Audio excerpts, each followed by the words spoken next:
weekend. Just camped out in front of my TV. Did you see any of it? Yeah. Did you watch it? I watched some of it. Did you see any of it, though? Did you really get a good look? I got somewhat of a glimpse. I like when they take those naked girls and the guys just like lift them up. And did you see that girl was totally naked? I only saw the girl with the earring in her nipple. No, there was this one girl who was totally naked. She took her panties off and everything. Ew. And these guys, in the mosh pit were picking her up, and they had hands everywhere on her. Oh, boy. Then there was this black chick. Totally taking advantage, huh? Yeah, I thought the audience was the coolest. They had this black chick. She was up on some guy's shoulders, and she was naked, and she ripped her top off, and then all of a sudden, some guy's hand comes out of this sea of hands and just starts squeezing her breast. And she started freaking out, and she whipped her shirt back on. Now, you must have watched intensely. Oh, yeah, I just cut out all the music and watched all the nudity. Cool. I think a lot of those girls aren't used to getting naked in public, and I think they get caught up in trying to recreate the actual Woodstock. Well, when I saw the first girl rip her top off, I said, she doesn't rip her top off. She's trying to be like the original Yeah, like Woodstock. the hippies, Meanwhile, she rips her top off, and there's a bunch of dirtbags who just grab her breast. The same old dirtbag. A lot of nudity. Yeah, well, you couldn't, especially when it got muddy and everything. Yeah, it was cool. The clothes just split off. I thought Woodstock was pretty good. I thought some of it was okay. I thought a lot of it was boring. Yeah, I thought it was surprisingly well attended and organized. I thought there'd be like 5 people there.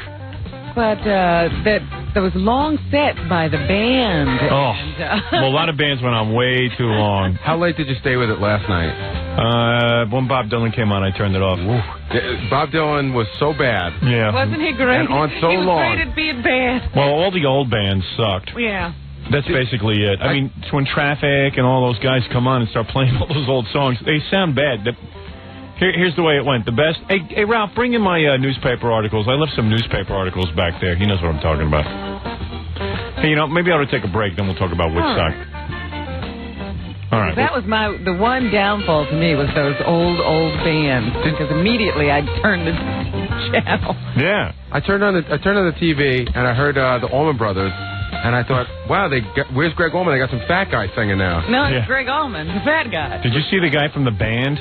Oh, yeah. Yeah. Levon Helm, and then that other guy, Robbie. Was that Robbie Robertson? No, it's Rick Danko. Right. That's who that is? Yeah, but I had seen him once because I had introduced him at Giant Stadium, and now he wears big Hawaiian shirts because he's so big. Yeah. Oh, boy, he was disturbing to look at. And you know who was real funny? The guy from Bad Company was wearing Paul Rogers came out, and he was feeling real cool because he had Slash up there with him, and Slash, meanwhile, still wearing that stupid top hat. He ought to lose that. Right, and the hair in the face. Yeah, it's getting real boring. Caricature. Yeah.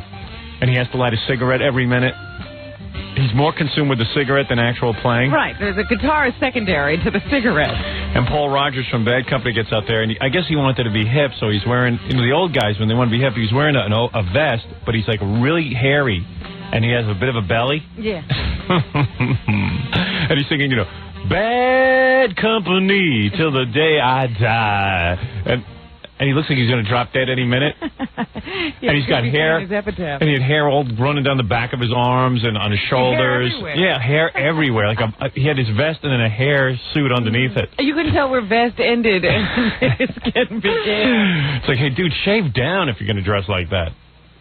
Wear a T-shirt so people don't get nauseous because he's sweating and the hairs are getting all matted. And he's like, Bad Company till the day I die. He's moving that microphone around. Really getting into it. He's carrying the mic stand. Yeah. Singing into the mic. Yeah.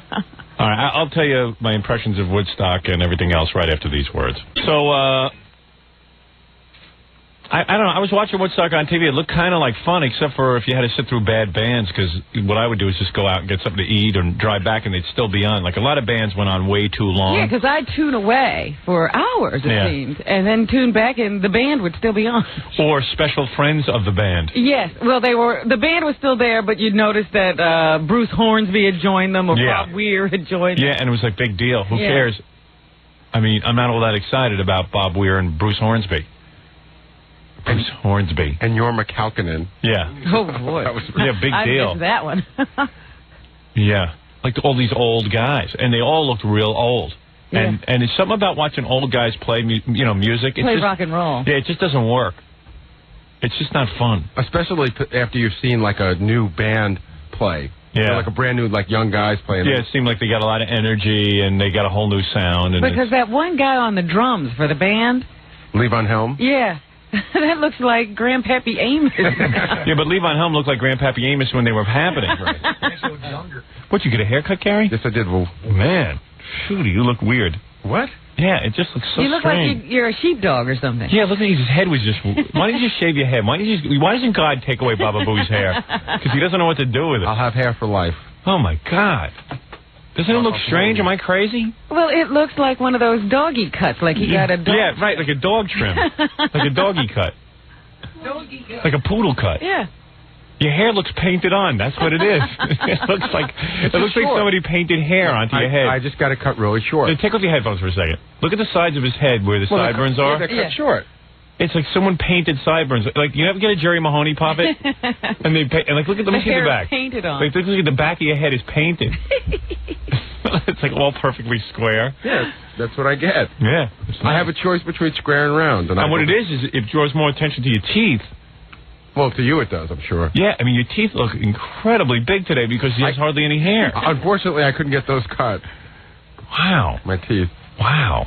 There he goes, whitting them those little teeth. You get me nervous. Staring at me. If you make him nervous, they dry out immediately. You know how John stutters? Yeah. When he gets nervous, I wet my teeth. Yeah, Gary's got to move. When he gets nervous, he goes... I'm getting dry now I can feel my lips cracking. Your haircut looks like a hairy swim cap. What do you do? The Flowbee? You got the Flowbee at home? No. By the way, my haircutter's Romanian, and she... Why don't you go to your cousin? And my cousin cut my hair the last time. Yeah. He didn't like that either. No, this is awful. My haircutter's from Romania, and she said she saw you on TV in Romania. Oh, really? Yeah. What was they doing? Stepping down as governor. Oh, really? Yeah. It's international. I would have won that damn campaign. It's killing me that I can't run. Hey, anyway, so this Woodstock thing. First of all, where do they get, pay-per-view? I guess they didn't put much money into the production, but... None.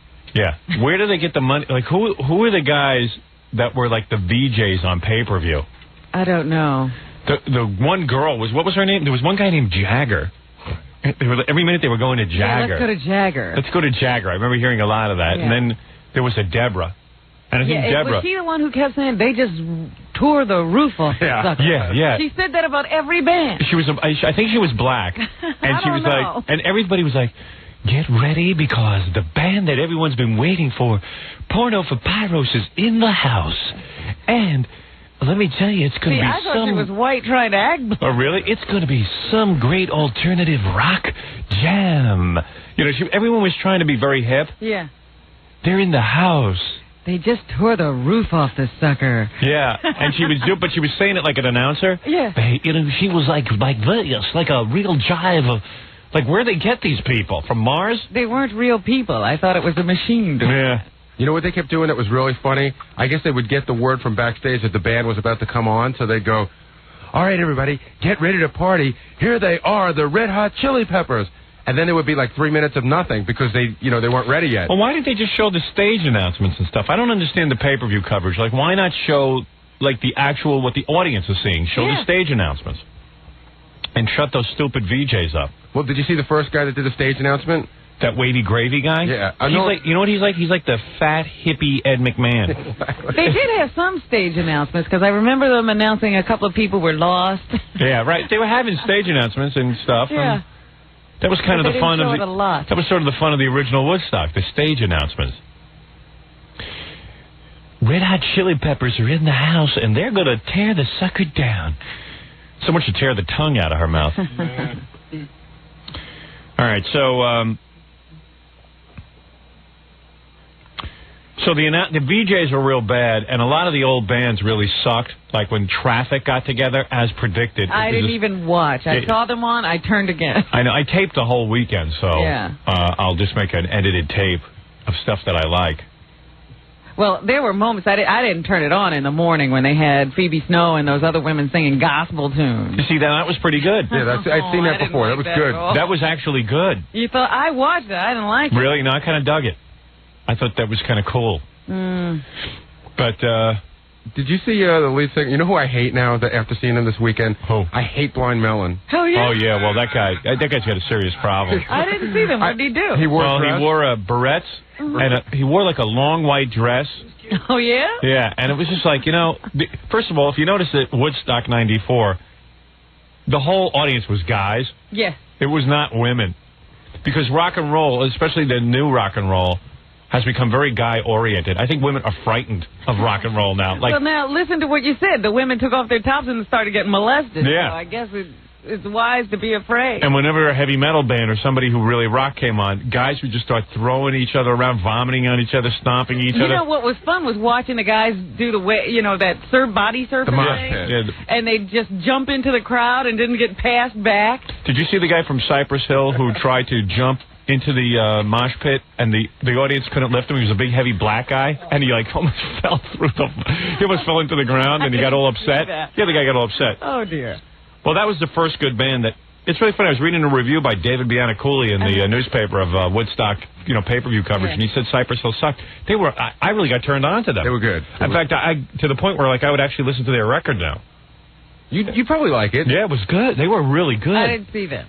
But all they do is smoke pot and write songs about smoking pot and getting high. Yeah. Because the guy in Cypress Hill, the white Mexican guy, you can't tell what he is. He sounds Mexican, but he looks white, and he goes, every minute he's rapping about smoking pot. Then he lit up a big blunt on stage. I thought it was a microphone. That's how big it was. Yeah. And he lit up a big joint, and he smoked for everyone in the crowd.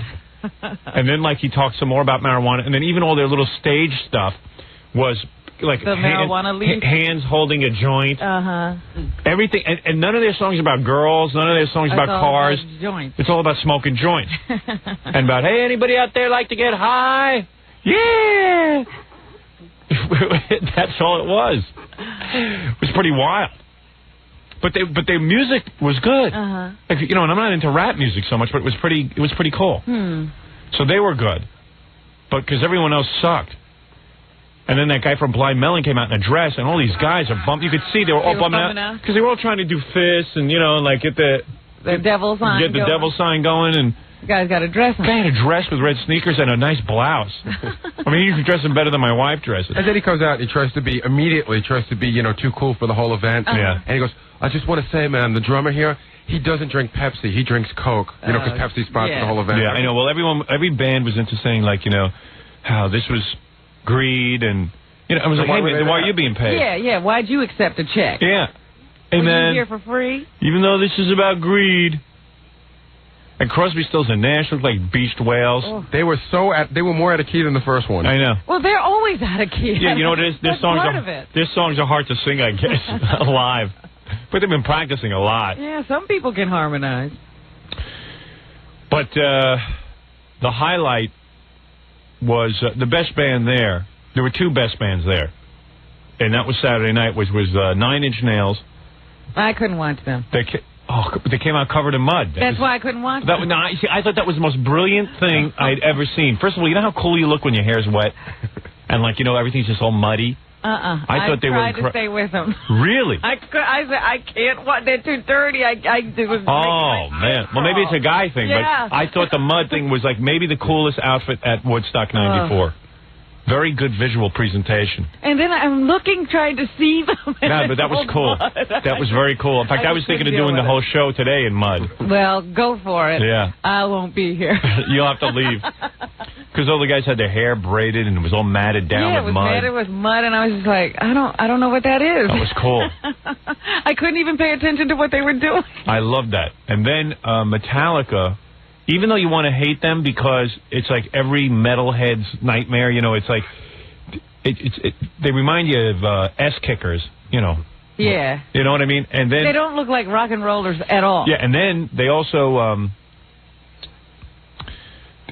they're very cliche, it's like not only are they playing heavy metal music, but there's fireworks and fire on stage. And their heads are bobbing just like Beavis and Butthead. Yeah, right. You feel like Beavis and Butthead watching, but I must tell you, their sound and everything, just the way they perform is electrifying. I just could not believe how good they were.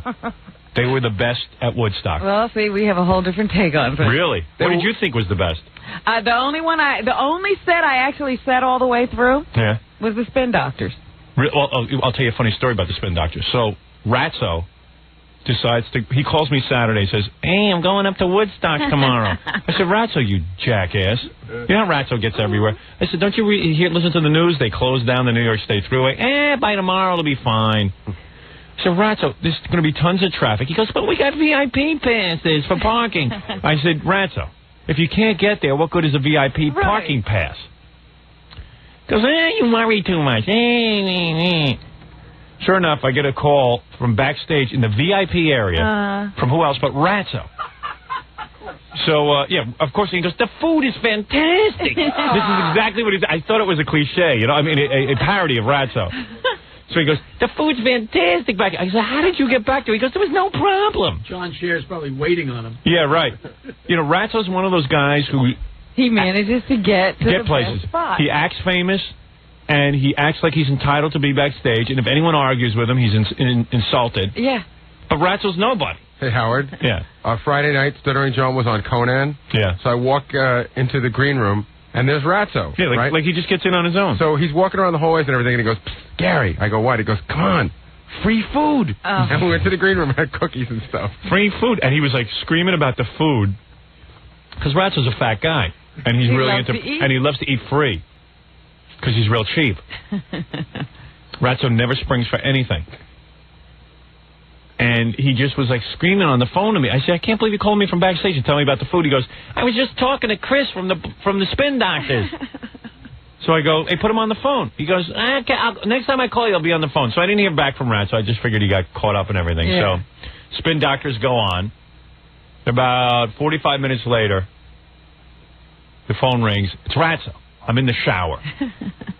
So I get out of the shower, and Ratzo goes, Hold on, I'll go get Chris. And he doesn't tell Chris from the Spin Doctors that it's me.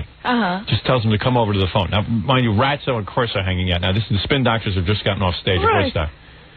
So Chris gets on, and I tell Chris I'm President Clinton. So I go, Chris, hello, this is President Clinton. Just like this, you know. So he goes, who? I go, President Clinton. He goes, hello. He goes, how's the country? How's the country? I go, everything's great. I go, it's Howard. He goes, oh, Howard.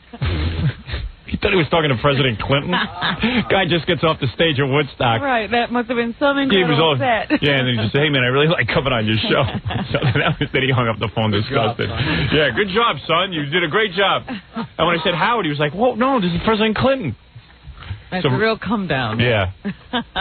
And then Ratzo called me again from backstage, because the reason Ratzo's there is because like, he's a friend of Bob Dylan's. So it was like a big deal that Dylan was going to play for Ratzo. Like, Ratzo digs Dylan. Like, I don't get it. Even though he sings his songs all weird and everything. Like, the band sounds so good. Why don't they get a lead singer? Yeah, I don't get it. You know, I don't get the whole Dylan thing. I never did. But, I mean, the songs are cool. But, you know, he just... He ought to put some dreadlocks or something in that hair. He just looks really disturbing. But Dylan's one of those guys who's so bored with performing that now he does the song like backwards on purpose. Yeah. Like they're all unrecognizable. Yeah, I know. You're in the middle of the song and you go, oh, is that just like a woman? Yeah, he's like garbling words and rushing through sentences. So you like the Spin Doctors? Did you like all those cartwheels? Yeah, I thought that was great. Yeah. I didn't know he was that gymnastic. Yeah, me neither. He dances like a real spaz. But that's kind of funny. He tumble. Yeah, he was doing he was like Nadia Comaneci. That's right. He was doing a floor exercise. Yeah, Chris from the Spin Doctors was doing gymnastics. Cartwheels and tumbles. Yeah. Somersaults. And the coolest stage presentation was Porno for Pyros, Perry Farrell. Did you see that? Oh, that was great. Incredible. You know, he had like that Chinese girl is his girlfriend. Yeah. And the monkey, the clown. And the clown cut himself full of blood. Yeah, that was wild. Yeah, that was good. Whew. And then him making out with the guy with all the blood. Yeah, what was that? And then kissing his guitar player on the mouth. Well, his guitar player was freaking out. I know. He didn't want to kiss Perry Farrell. Well, I told you, he's heavily sympathetic to gay issues. Yeah, he might want to check that out. He might want to go see a psychiatrist. Too bad he never showed up on our show, because he seems pretty interesting. Terribly so, yeah. Yeah. And like, you know how certain like rock stars like know how to say cool stuff on stage? That's another thing. Like, I wouldn't know what to say, but they all have like cool little raps to say, and you never know what they're talking about. Right. I was wondering if it was only me, but I didn't understand a word anybody was saying. Like Perry Farrell goes, "I've been up for 3 days, and I don't think I'm gonna go to sleep tonight." You know, it's just like Screams like that's a great thing. Yeah. Oh man. Maybe Ratzo was writing those things backstage for him. You know who had great introductions to their songs? Really great introductions? Who? The Rollins band. Yeah. Now, let me tell you something. You see, that's where I don't like pay-per-view. This guy, Henry Rollins, who I normally don't like, I was kind of digging his music. I was kind of liking him because he had, like, interesting things to say, and his attitude seemed pretty aggressive. Yeah. And plus, the tattoos are interesting to look at. There's a guy who really doesn't care. And, you know, the guy's got a good physique and everything, and he just, like, ruined his whole body with tattoos. That's an interesting thing. That's a guy who really just, at this point, has given up on wanting to have any kind of normal life. Oh, he never wanted to have a normal life. He's made sure he can't now. That guy Rollins started screaming about some Vietnam vet guy that he knew, and he had a real interesting story, and he was practically had him in the jungle fighting for his country, and then pay-per-view cuts away to one of those annoying VJs in the middle of one of his raps, and I was kind of curious to hear what he had to say. I don't get, like what? Why did they do that? They said they were saving that stuff for overnight. If you taped I taped overnight. So I'm going to go flip through that, too. But see, I didn't even know that. There was a lot of stuff going on. That guy's pretty weird, you know? He would introduce a song and say, "Here's a song about when you're a little kid and everyone tells you you're effed up and you're no effing good." And then it'd be like, yeah. A lot of the F word flying around. And then, like, in the middle of... So then, like, when Porno for Pyros gets done, and they were really weird. Yeah. You know, Perry Farrell looks very weird. Very strange. Very dangerous looking. Yeah. He's got a screw loose. And then the announcer comes on, that real jive girl. Yes. She's like, "Wow, that was certainly different. Mud, blood, clowns, and vampires." I didn't see any vampires, did you? No. So she goes, "Mud, blood, clowns, and vampires. Just the kind of guy you want to bring home to mama." So it's like, ooh, what planet are you growing up on? Who wrote that for you? Yeah, I mean, like, what are you talking about, you nitwit? Oh, man. But Perry Farrell definitely looks like his parents locked him in a closet when he should have been in junior high school. Yeah, you know what I mean? You wonder what happened to him at home. You know who was another predictably bad, awful band? Santana. They played the congas through my entire dinner. And who was that woman? And they had 10 billion conga players. Yeah, and who was the woman from the Jimi Hendrix estate who had to make a political statement? You know what? I saw her come on and I ignored it. His daughter. Is that Hendrix's daughter? And I didn't know he had one. Yeah. They said it was his sister and his daughter. I mean, it's like, first they said it was his sister. Yeah, the sister didn't and say then she much. came out and said, "My father." I'm like, "My father?" Yeah, no, the sister was the one behind him. Oh. The sister was real dark-skinned like Jimmy, and Jimmy must have cranked a young woman, a young white woman, because this one looked very light-skinned. He's got kids all over. Yeah. So the sister looked like Jimmy. You know. Strap a guitar on. Yeah. But Jimi Hendrix's daughter came out and started screaming how she can't get the rights to Jimmy's music. Yeah, she can't get any money. Everybody's listening to this stuff, and she can't get any money. Yeah. That guy from Metallica is practically bald. He had the 2 haircut thing going. No, he's losing his hair. Because I looked at it and I said, "What is the deal? He used to just have hair long all around." Yeah, he's now getting he's thin. got it long in the back, and he's trying to, I guess, cut it short so you don't notice how thin the top is getting. Yeah, but he's got the gorilla thing going. You know, his hair on top doesn't grow anymore. Yeah. So it's just... Because then he's shaking his head and no hair is... Yeah, it's kind of a drag to be a rock star and not have hair, but he'll have to shave his head eventually or something, and grow a lot of more weird facial hair like he's already got, like a lion. But those guys were good. Don't they look like 4 guys who just don't belong together, though? Every one of them looks different and weird. But and they're why really... does the drummer get to be the spokesperson for the band? Because he's like goofy. But he's one of the... I think he's the best drummer in the world right now. He's pretty good. Yeah. Do you believe that, Fred? He's definitely one of the top 5. I've never heard a guy play drums like that. I've never seen a guy play that intense. Yeah. And how come their sound was so much louder and cleaner? I don't know. That really blew me away. Yeah, like why did they sound so good and everyone else sounded so weak? So professional. I mean, I was hearing They stuff. must have had their own sound people. And did you check out how they play guitar? I mean, like they're like all classically trained musicians. That was unbelievable. I mean, they really had their audience in the palm of their hands. Yeah. They were terrific. think it was tough for Aerosmith to come on after that. That was a bad I wouldn't move. want to be that band. No. It's when they got off, I'm going like, man, that was That's enough. the end of the night. Hard time. It was explosions and They crap. just coming back tomorrow. Yeah. Or the next day, I should have said. And Nine Inch Nails was very good. Oh. Did you like them? Unbelievable. Yeah, great. Unbelievable. Good music. Yeah, and like I said, that was my top 3 bands: Metallica, Porno for Pyros, and Nine Inch Nails. That was the show. And they could have just thrown everybody else out. You know what was kind of good though? The hell, I made a couple. I told you already. Cypress Hill. I didn't see them yet. I didn't see it. They were good. Watch the tape. They're good. You know who did really well also? Red Hot Chili Peppers last night. I Were very didn't see good. them. That either. I didn't watch them. I don't know. There's something like I like them, and I didn't. You do? just I don't like didn't, them. But they're good. I mean, like they're too goofy. They're almost like Metallica. Like even if you didn't like them before, the music is really Yeah, good. they were. I don't hate that guy who runs around in his underpants. No, I like him. He also Flea. he also wore a skirt last night. Yeah, and I'm really he's not. into the kilt. He wore a skirt mini thing. skirt. There's a lot of guys who are into wearing skirts now, and I got to tell you something, man. I got a real problem with that. Yeah. You're getting old. Yeah, maybe. But I don't want to see a guy in a skirt. And you want to know something? I look at a lot of young guys in that audience. They They didn't wanna want to see see a it guy in a either. skirt either. You know, you're trying to like go, yeah, and like, oh, You the guy's might in a get your fist up his skirt. yeah. Oh. Yeah, exactly. He might be fisting his skirt. Did you catch any coverage of the other Woodstock, the free Woodstock? No, I didn't see that. Howard, the stage was like it didn't even look like it was raised. Yeah. And it just looked like people were milling about behind the stage. I think they said it was like 1,000 people. Yeah. Well, I think a lot of girls went to that. All I know is it was all guys at Woodstock '94. All beating each other up. It was like one big, like a big homo dance party. It was like that guys like, and then like guys like banging into each other and stuff. Sure. And there's a lot of physical contact It going on was there. so close and tight around that stage area. Yeah. There was no room. You had to bump into people. Yeah. You had to bash them. Everybody started bumming out at the same time too, because evidently after Metallica, everyone just tried to leave all at once. They said they had 15 to 20,000 people trying to get through the gates at one time. At an hour, 15 to 20,000 an hour. Yeah. It was amazing. Like the cattle. exodus. It was pretty successful. I mean, when you Well, consider. the guy who ran the whole thing said it was a break-even sort of deal, and they'll make money on the movie and the Pay-per-view? and the album. Yeah, and probably on the pay-per-view too. Well, I don't know. That's I think where because all those bands had to be paid. Would you go see a movie of that though after you saw pay-per-view? No. I'd like to see him cut off all the stuff, Right. the waste. Yeah, like and just instead of be me a having to tight- do it, Yeah. let them do it for me. A Right. home video of an edited Yeah, version. but how are they going to know what the good stuff is? They're going to think Dylan's good. Well, you know what they said was that they had a lot of the making of, the backstage. Oh, I'd like and to see all that. Stuff. I thought MTV was really goofy but in a way had better coverage because you didn't have to watch any of the music that was real boring. You just got to watch the crowd. Yeah, and you could see people going to those stupid food stands. Yeah, right. and see what people were really doing around Woodstock. Did you know that? It looked kind of cool. I mean, it looked like they had the whole thing set up pretty good.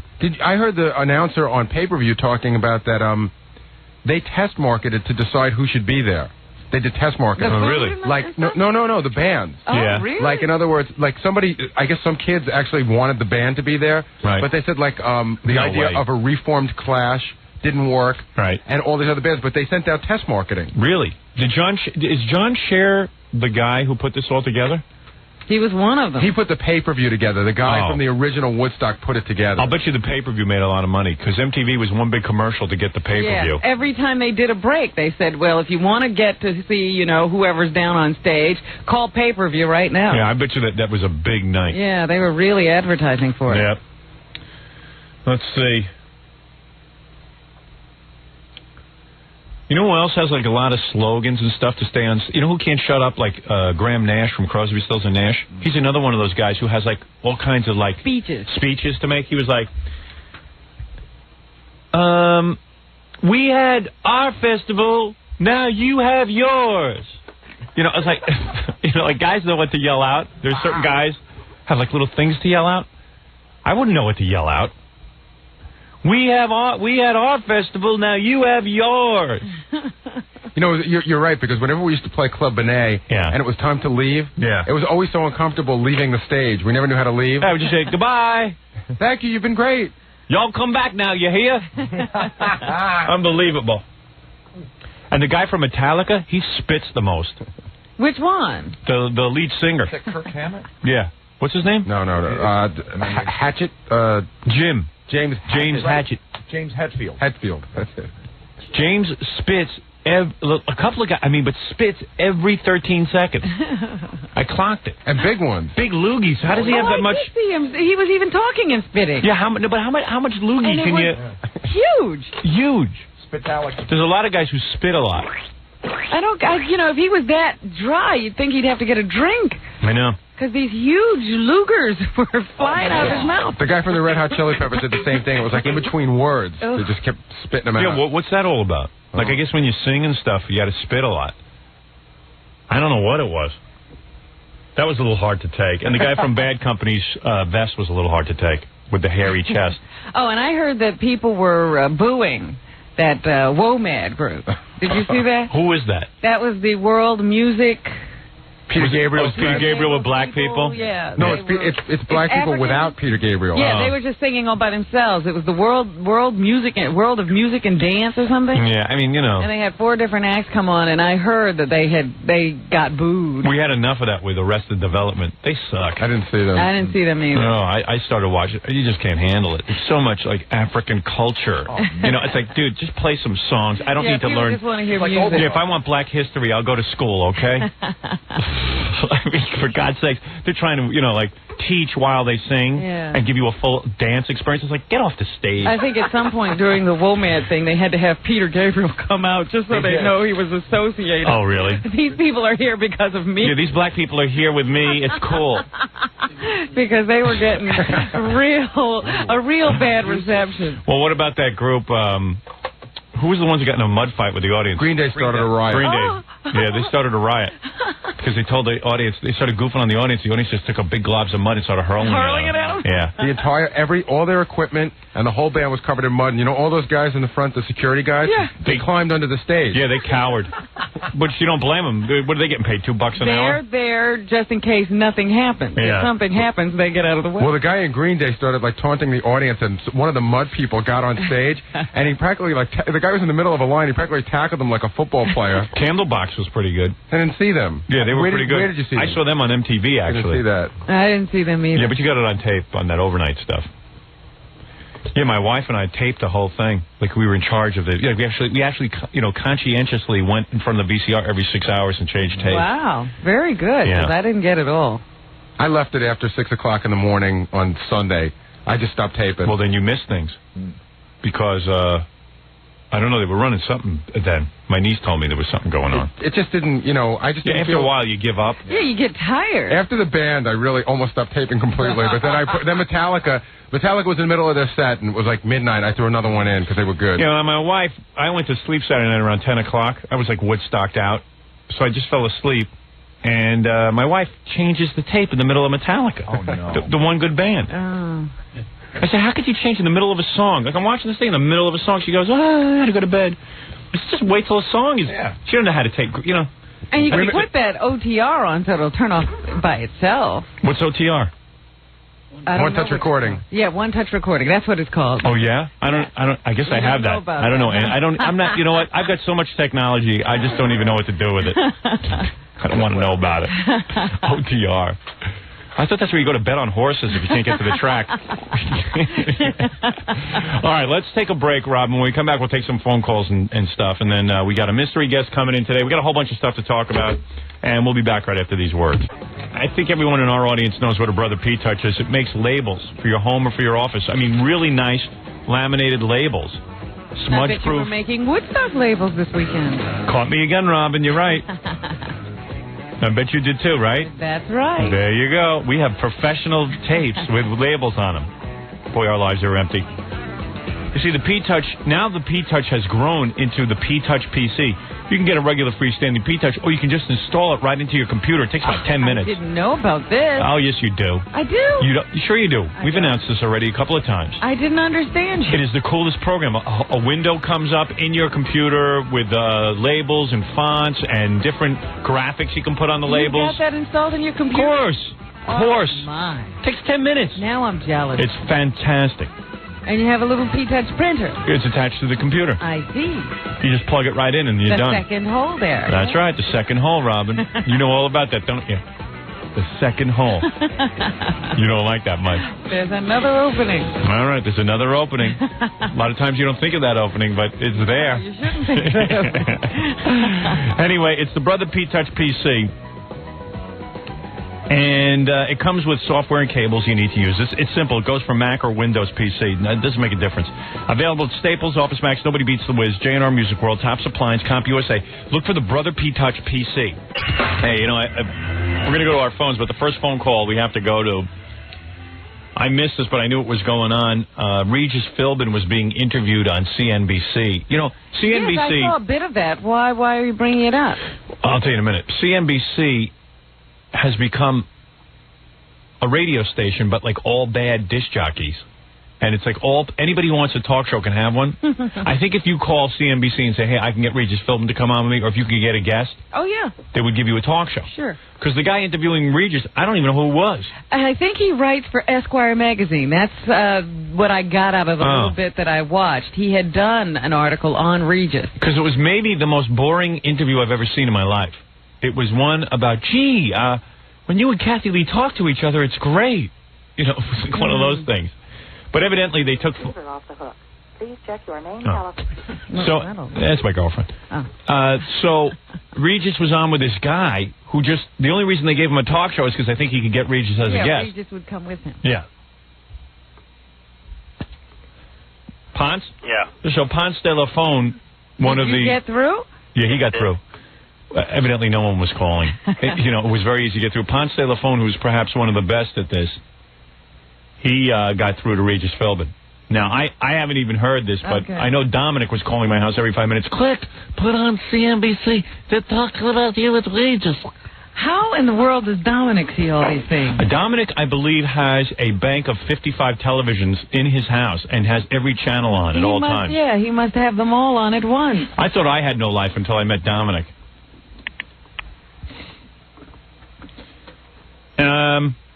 You want to play it first, Ponce, or does it need a setup? No, that's about it. Okay. There you go. How about Ron? We should go to Ron in Maine. Ron? Hi, Ron. Hi, how you doing? Before I ask my question, I just wanted to thank you for all the work you do for the physically disabled. Oh, well, you're very welcome. But my question is, since suffering a heart attack, what do you think of Howard Stern? All right, I think. What do I think of Howard Stern? Do I think? You want to take this? Well, we should actually take this. I know usually they blank out these Howard Stern calls. Oh, do they really? Because they often do, but you do whatever you want. No, we're going to go through with it. I think. What do you think of Howard? I really think he's a brilliant broadcaster. Yeah. I think he's a little warped, and I think he is easily swayed, and I think he's prone to jump on people from what he hears and what he reads, even when it's not true. Right. And I think that's probably what he has done to me in the past. Yeah, he's taking some cheap shots, and I wonder why. He's smarter than that, and yet he heard something somewhere and he bought it. I think he's a tremendously exciting broadcaster, but he really has a lot of misinformation at times, and I think that's. Well, I think that coupled with a little bit of a mean streak to it, and maybe he's also sexually frustrated, jealous of television people. I don't know what the problem is. I'm a television person. I'm a fan, but it's hard to please everybody. Well, how about the host was like, whatever Regis was saying, he was going along with. He just reiterated everything Regis said. Yeah. Yeah. But anyway, listen, I commented on an article in the National Enquirer, and then we called Regis' son, and he pretty much confirmed verified it for us. What do you want? Is that misinformation? I had two good sources. Well, Regis is one of the best at misinformation. He comes from the school of deny, deny, deny, even in the face of absolute truth and proof. You deny anyway. You see, because he took care of his son, and his son now refuses to talk. Right. So Regis can now just say it never really happened, it wasn't true. Yeah. I mean, it was nice of Regis to say some nice things there, but... He's a very smart man. Yeah. Why badmouth you? You're just misinformed. Yeah. Hey, you know what? For that. Did you see that thing in the paper today about Kathy Lee's stalker, the one who prays to Satan? Yes. This is unbelievable. I mean, so Kathy Lee Gifford has a stalker. You know, like some madman is after her. Says he wants to marry her and have her have his children. Yeah. Even though she doesn't want to. So listen to this. The guy who's stalking Kathy Lee is up on charges already of raping and torturing his aunt. Yes. What a character. This is not a nice man. No. So, evidently, he wrote a note to Satan. He actually wrote it out and said, you know, look, I want to make a pact with you, Satan. And all he asked for was Kathy Lee? Wait a second. He begs Lucifer. The article's real cool because in the post, like, they have 20 different names for Satan. The letter begs Lucifer, I don't want to be caught by the police or anyone until this goal is obtained of getting Kathy Lee Gifford. Please give me a sign that this is within your powers. So then he, like, in the same handwriting, he starts saying, Lucifer has met my demands. February 2nd, 95. Kathy Lee Gifford is yours. To do with as you wish. Now, how did Lucifer get back to him? I might want to make... Did he get a note? I don't know, but all I'm saying is this is all chronicled. I might be willing to make a pact with Satan for this. I want to see the letter from Lucifer. Yeah, listen to this. Lucifer has met my demand. Keep waiting. Has met my demands. Kathy Lee... Listen to what Satan guaranteed him. Okay. Kathy Lee Gifford is yours to do with as you wish. I will deliver her to you at this time. It is within my powers. If she resists, all her wealth will be lost. In witness whereof, I have signed in blood, the grand Lucifer has met these demands on February 2nd, 95. She, Kathy Lee Gifford, will do and be delivered to you to do with as you wish. This would be a cool movie. What does the guy want to do with it? Yeah, wait, hold on. It goes on. She will become Richard Jones's lover, companion, and wife. It shall be granted. If she does not agree to this of her own free will, her fame and wealth will no longer exist. What a cool movie that would make, huh? Like Kathy Lee Gifford has you lose everything if you don't give yourself to this guy. I guarantee you she would give herself to this guy. Because she can't stand to be poor. No. She would rather just give herself to this guy, I think. Hey, she gave herself to Frank. Yeah. I'd rather give myself to this madman than Frank. Probably younger. Yeah, he's probably younger and more happening. Yeah, probably give her a good ride. Yeah, good workout. Take that Ferrari for a ride. That's a pretty funny phone call. You have to send that to us, Ponce. Hey, do you want to hear another one to a Star Trek show? A Star Trek show? I love Star Trek shows. Like, are you talking about, like, one of those shows where they get all the people from the cast on? No, they just sit around and talk about Star Trek. Yeah, he's talking about one of those cable access shows where the people just sit around having Star Trek conversations. Yeah, that's always funny, sure. All right, hold on. Here we go.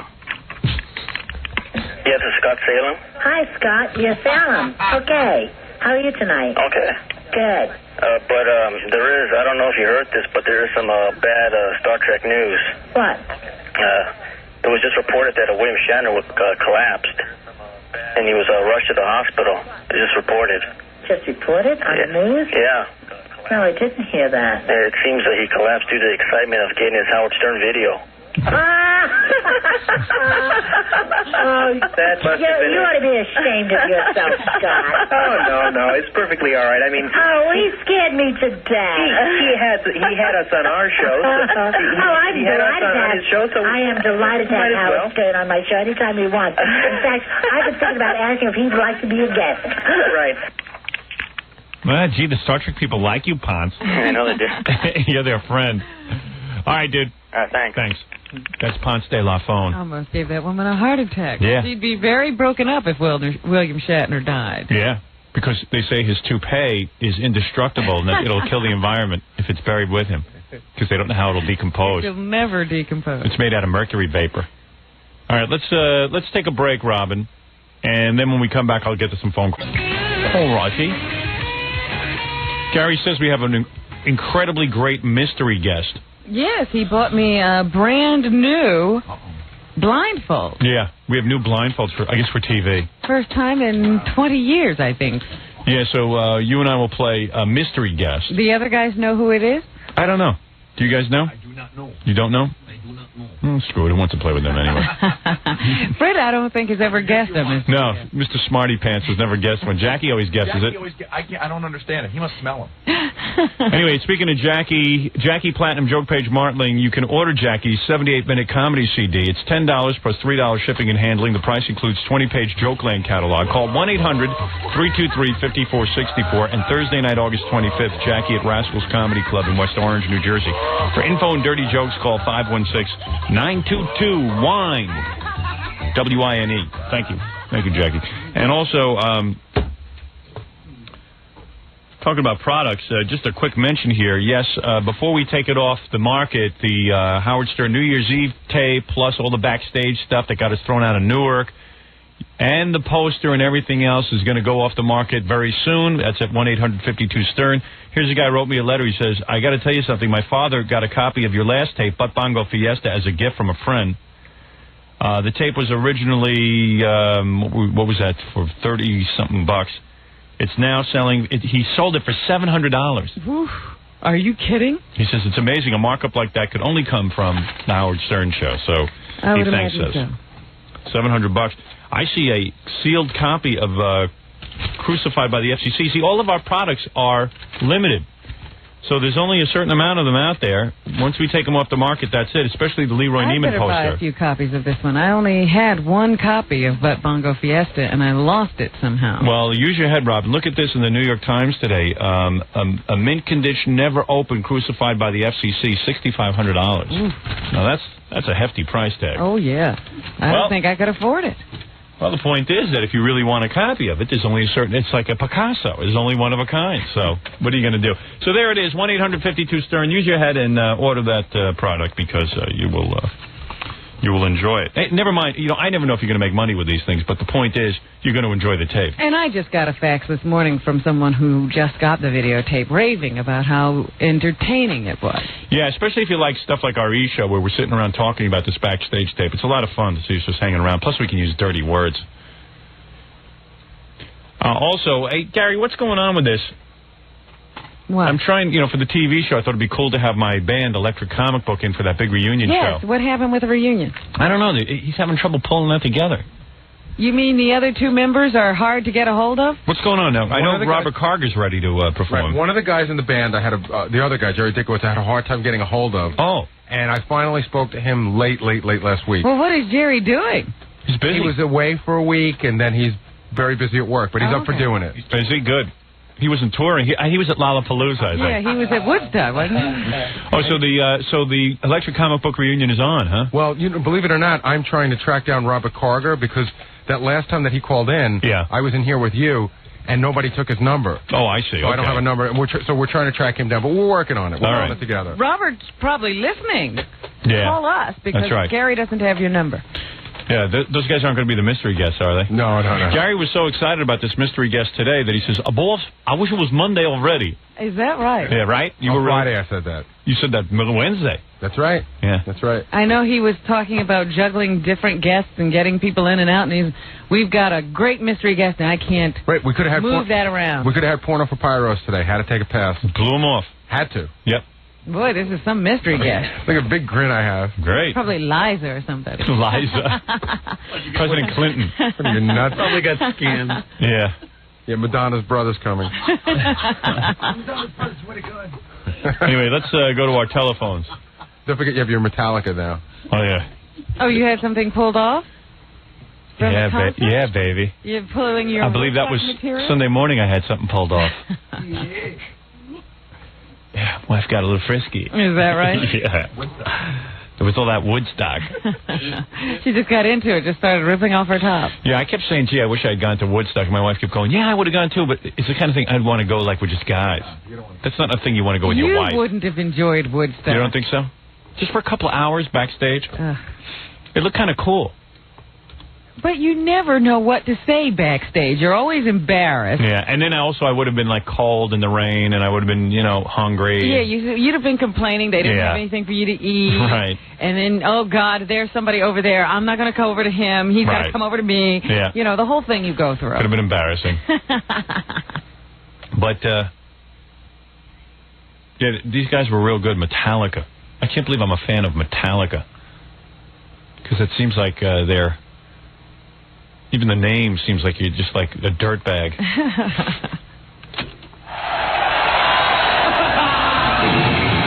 You hear that little hum in the background? On my pay-per-view, I had like a little bit of a hum. I did too. I think they put that in there just so you have to go out and buy the CD and stuff. Yeah, they won't give you good sound. Yeah, dicks. You pay $50. Because I thought to myself, you know what? I wish they were broadcasting this over radio and I could get rid of this TV transmission and listen to it really well. Yeah, and TV, by the way, is an FM signal. Sure, it could be good, but they won't give it to you. I think they threw in a little bit of a... Because I know I turned up the sound at one point, and the hum got so loud. Did you have it too, Fred? Absolutely. I even said it to my wife, and she says, "You're crazy." No, I heard it too. Yeah. It's just, they keep dropping the sound out. It's weird.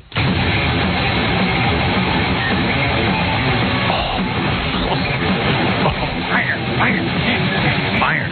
They even have an explosion in this song. They make the explosions part of the song. And the lead singer guy is like spitting now. James. There he goes. Yeah, it's a wonder somebody didn't slip on stage through the day. Yeah, I saw one guy slip on stage. It was pretty embarrassing. It was, I think it was Perry Farrell from Porno for Pyros. He slipped on stage. You know what happened? He would try to kick a football. Somebody tossed a football he fell. on stage, and he was going to kick it off, and he went... Yeah, well, he's so weird, you can't tell if he was doing that on purpose or not. No, what's his name from Spin Doctors? Almost like bought it, right? First Chris on the stage, yeah. Yeah, well, he was doing gymnastics. They should have had Did you see, there was one point where Chris was crawling around on the stage like a dog. Like a dog, Yeah. yes. He is like he was doing that at Scores too when we had the girls there.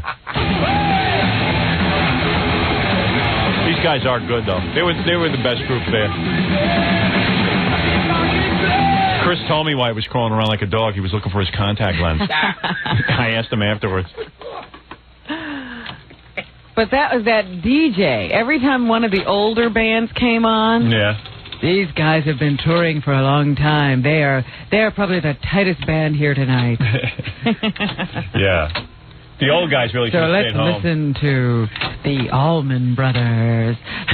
The old guys were like watching Imus do a radio show. It's just like disturbing. You know what I mean? It was going through the motions. Yeah. The band. And Levon Helm was like yelling at the sound people the whole time. He was all crabby and irritated. Oh, damn, I want more of this. I need to hear piano. Yeah, because, he's all excited. It's the first time he's played in front of a lot of people in a long time. Those guys are used to sitting home a lot. Grandpappy Yoakum. Yeah, nobody calling. Yeah, and Dylan and all these old bands and Traffic, Stevie Winwood. You wonder why Dylan even came. And Traffic doing like a 25-hour jam of, some stupid song. And did they tell Santana that he was going to be on stage? Yeah, I could have worked on that look a little bit. And that Santana now is into speaking Spanish on stage. Of course. Well, see, did you notice the band has gotten more and more Hispanic as time has gone on? Yeah, why doesn't he just go to Cuba?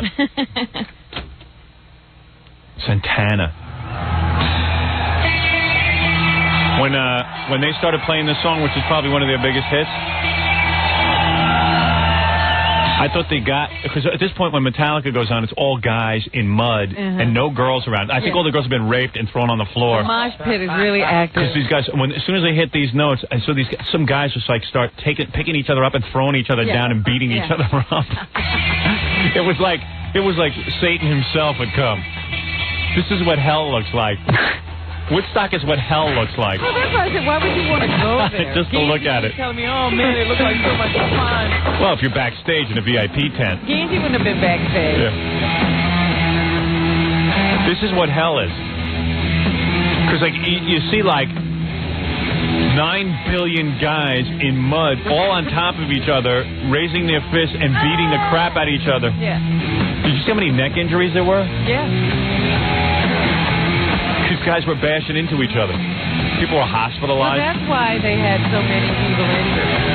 I think women now are afraid to go to concerts. Like until some wimpy band came on, women didn't even pop up and start taking their tops off. It was a guy thing definitely happening at Woodstock. They had many injuries in that pit. Yeah, because sliding and cutting and bashing and bruising. During 9 Inch Nails, I'm watching on TV. I punched my wife in the face 3 times. Look, I thought that band was going to hurt them. Good. You can go back and watch that again. I couldn't. I don't think I could. I have to look at it with the picture down. It's just that these new bands make the old bands look like they're 100 years old. Yeah. Well, they are. Yeah. To be quite honest. I couldn't stand that old band. Listen to that. See, but the thing that pissed me off, I finally taped all this stuff, and now I would have it in... There's a buzz in the whole thing. Well, that's what I thought about. That's why I stopped taping, too, because it wasn't going to be good. When I love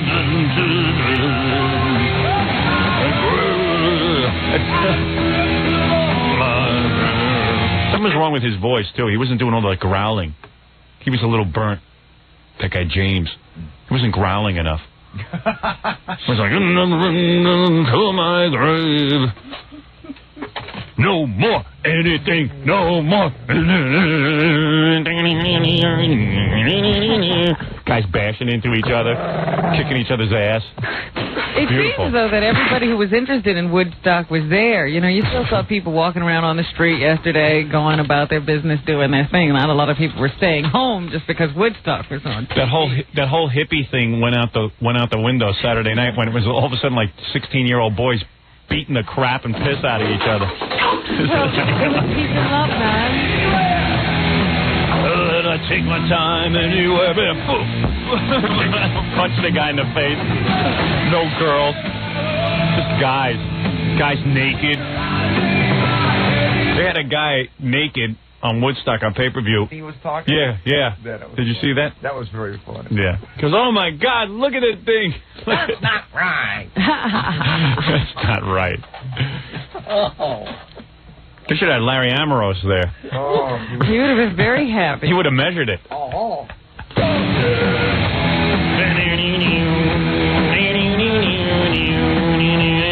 Wherever I go. Guys beating the crap out of each other. That music makes you nuts. Makes you crazy. Let's see what else I got there. That might be it.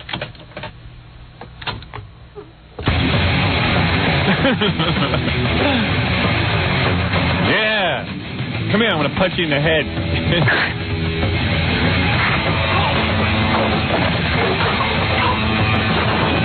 Listen to that guy on drums, though. Come on. That's something. Listen to that guy. I don't say he's a bad musician. It's just very rare that you see a drummer being a spokesperson. Listen to that. That's exciting. That's like people killing each other to this thing. I don't know. It doesn't do that same thing. Because I think it's a guy thing. You would be in your tent fixing it for your man. When I come back from Metallica, I drag you by your braids and drag you around in the mud and have sex with you. So I think I'd see Metallica's on. I'll come back when oh my God. Your man comes in all naked and bloody and full of mud. Bloody and muddy. And he'll drag you around, throw you in your tent and have sex with you. Yeah, I've been out for the Metallica concert. Bleeding. Scabs are cool. While the little woman waits back in the tent. I've been out moshing all day, honey. Now it's time for you. A lot of wackos went up there without tents even. Yeah. And they just had to stay out in that rain all the time. I saw some guy passed out like he was dead. He was flat on his back and his mouth was open. And then did you see that kid eating mud? No. There was one kid who wanted to be on TV on pay-per-view so bad, he was rolling around in the mud and then... He started eating it? Yeah, and then he said, eat the mud. Ricky Rackman on MTV said, eat the mud, and the kid just ate it. Yeah. He was eating mud. Anything to be on TV. Yeah. Well, you just come off Metallica. You just come off a high. Then MTV, was so sanitized, they're always worried about their image. They get these two really healthy-looking Midwestern couple that just came down. It was a girl and a guy, and the girl was really cute. And the guy from MTV says, well, what'd you think of, what were your expectations for Woodstock? And the girl goes, well, we expected a lot of music, which, we got, but we wanted more drugs, and there hasn't been a whole lot of drugs, and we're kind of disappointed that we can't get our hands on some good drugs.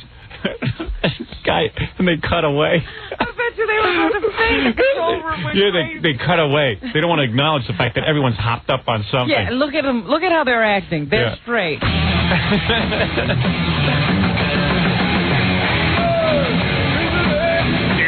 Yeah. And then, it was all guys listening to this stuff, hitting and smashing into each other, beating the crap out of each other. Then they go back to the tents to find their women, and the tents are covered with women and Band-Aids and first aid cream, hosing down their men. It was very tribal. Well, when I saw those long lines in the morning of people standing they had these little water stations. Where you could go and brush your teeth and wash your face. Cool. And there are people standing in line while other people are brushing their teeth. Oh, God. Oh, look at what a good time they're having. It was Quest for Fire. Guys covered in mud. Yeah, with that mud. I said, this looks like one of those African tribes. Yeah. A wild African tribe. Don't think that we've evolved so much. Look at these people. At least the Africans cover themselves in mud to keep the flies off them. Yeah, these people are just doing it. Yeah, cool. Let me go. Hey, there's a weak-looking guy. Let me go beat the crap out of him.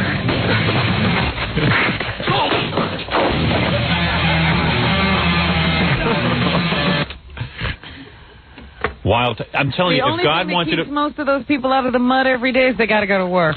If God wanted to put me in hell for deeds that I've done in my lifetime, it would be like putting me in that crowd, in mud on top of each of those kids. It was so bad that I was reading in the paper today, one woman said, I'll never complain about the New York subway again. And you know how bad that is. Yeah.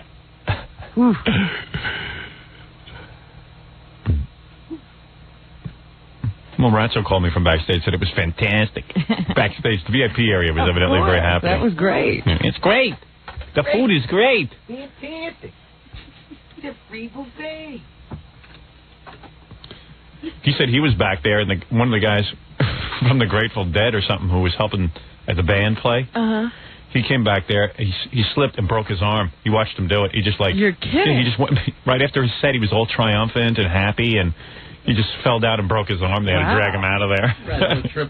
Yeah, trying to get to the buffet.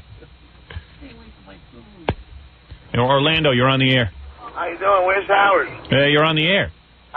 Gary, maybe you ought to screen some phone calls. I don't know if I'm in the mood for, where's Howard? Howard, how you doing? Yeah, I'm not in the mood to hear a guy in a car phone. I heard that all last night with Ratzo calling me from Woodstock.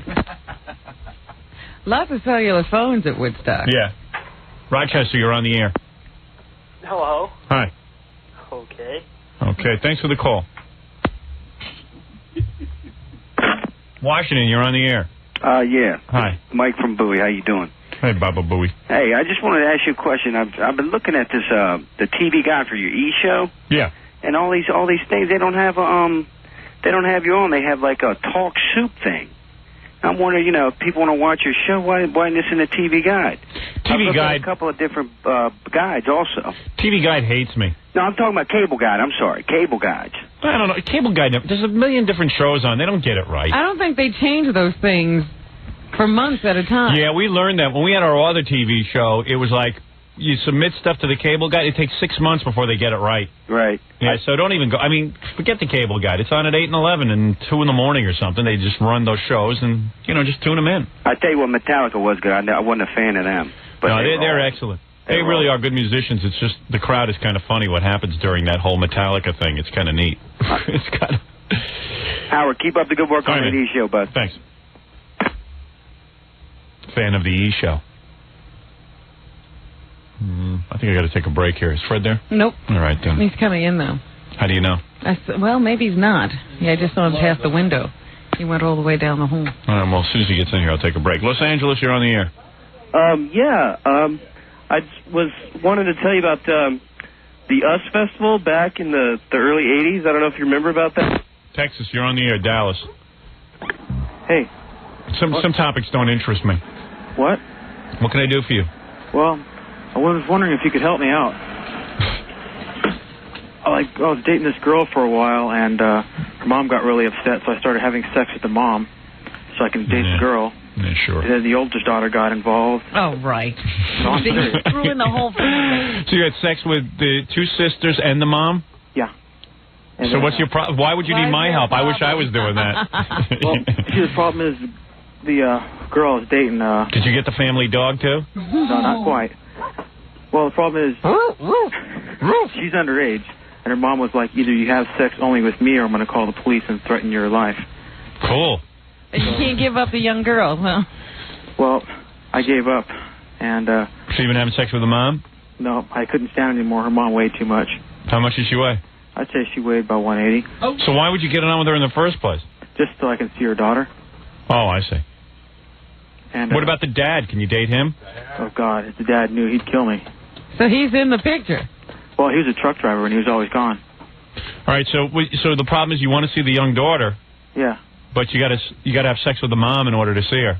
Well, That's the way it was before. Actually, I just want to talk to the daughter. I haven't talked to her in a long time. I think this guy's for real. Where do you live? I live out here in, Dallas. Okay, I didn't think it was New York. They live out in Calamasa in California. Yeah. So you have to fly out there and do the mom and get back into town. No, I took off. I ran. Dude, you sound like kind of like a stud. I mean, you could certainly... So you're really good looking, huh? Yeah. So what do you need the girl for, man? Get another girl. Get one that's overage. Well, no, I have a real big thing for this girl. Who are you, Elvis? You got to have an underage girl? No, not really. Yeah, so just get a different girl. What do you need the hassle for? You obviously like wait this till kind she of grows up, dabble in some girls your own age for a while. And then you'll get her when she gets older. She'll love you more. Still around, you'll have her. Yeah, she'll be more into you because you dumped her. No, that's not the thing. I can't. Oh, stop being a baby. I love guys who get like all... thinking about her. The only reason you're thinking about her is because you can't have her. Yeah, how old are you? I'm 19. Yeah, let me tell you something, man. I'm 40 now. When I was 19, I was like that. When I finally got a girl that was halfway decent. Thought about her all the time. Yeah, I didn't want to give her up and stuff. Now I've learned my lesson. What you do is, when you find yourself thinking that way, go on to the next one. I've already had 40 women. Yeah, well, be proud of yourself. I know, but she's like... What is it? Why don't we go to a break and mystery guest is here? Yeah, we don't have time for this. You have no problem. Just go get a girlfriend. Yeah, the girl has to grow up anyway. Yeah. You'll be sick of her in 2 months if you had her there. Right. No. And believe me, when that girl grows up, she's going to look like that 180-pound mother. No, I don't think so. Who cares? That's some problem. I should have Call that problem. us in 5 years and tell us how it all worked out. Yeah. I was a dope like that at 19, too. One girl sleeps with me. I was like, oh, the mystery guest is here? Oh, let me take a commercial. Ralph just saw the mystery guest, and he just goes, oh, man, that's so unbelievable. Oh, wow, great. Okay, It must be a guy, I think. I hope it's a girl. I hope it's a good-looking girl. I think I look good today. I got a little bit of a tan. All right, quickly, Fred. Tan? You were outside? Yeah, I went outside. Take a break. I was at Woodstock. We're back with the Howard Stern Show. We were talking about Woodstock, but screw Woodstock. Let's put on our blindfolds. Woodstock is over. We have a mystery guest in the wing. Now, for those of you playing at home, now if you're watching this on TV tonight, you might want to. Well, this doesn't make sense. What? But you might want to turn your heads. Why? Because if you're listening to hear. Exactly. But I don't know. They wanted me to say that. Oh. Want to play along? Is that what it is? Yeah. So we have our blindfolds in place. I don't have mine in place. Well, get it in place. I can't get it on. Put your bra over your eyes. Fred is right. Blindfold. I can't find my blindfold. There. All right. My blindfold is now on, too. All right. Can you see anything? I could just see the bottom of the board. Are you ready, Wolf? Yes. Because I have to work the controls also, Robin. But right, I cannot see the mystery guest. Cheat. I hope the mystery guest is a beautiful woman. I hope it's a guy. Hey, can you smell? I think it's a guy. No smell, boss. It's a guy, man. Has somebody walked in yet? I'll use my tremendous nose. Your sniffing ability. Let me see. I smell some perfume. Is there someone there? Maybe it's my hair. No smell at all. Is it Ralph? I don't hear anything. Well, you haven't asked a question yet. And Robin, all right. Well, Gary, you want to give us any kind of clue on Robin, the mystery guest? This is so great. I can't wait to watch this on TV tonight. Robin's mask is on backwards. She's got it inside out. She does that on purpose. She's a wizard. No clues. Just start like you always do. That's Gary. No clues? All right, Robin, I'll allow you to start. Oh, geez, you want to try to guess it. Go ahead. All right, mystery guest, welcome. Hi. Won't say That's that. a guy. Yeah. All right, wait, it doesn't matter if I look good or not now. Are you famous for your participation in the music industry? No. Oh. Well, you're whispering. You must have a really well-known voice. Well, mystery guest, are you known for the field of acting? Yes. Ah. Well, then we are fellow actors. I was working on my own film this weekend. He has a very recognizable voice. Yes. That was a guess. Howard, you get another Do you have a new film out? Yes. See, I knew that. All right, why else would such a big star come in? Okay. Is the film considered an action-adventure film? Yes. It is. Oh, boy. Action-adventure? Is it out now? Oh, it's not your turn, my darling. Don't ask my question. Okay. It is coming out this week. Am I correct? That's you got to know. All right, I already know who it is. But go ahead, Robin. You do? Yes, back to Robin. Go ahead, Robin. All right, so it's already out. Yes. Is it Keanu Reeves? Yes. No. Oh, darn. You got to know. I got to know. It's your turn. Let's see. Now, hold on a second. You thought it was two, didn't you? We are the worst at this. Action adventure. It's out already. All right, Fred, take a stab. Go ahead. Did you work in television before this film? Yes. Were you married to someone famous? Yeah. Tom Arnold. Tom Arnold.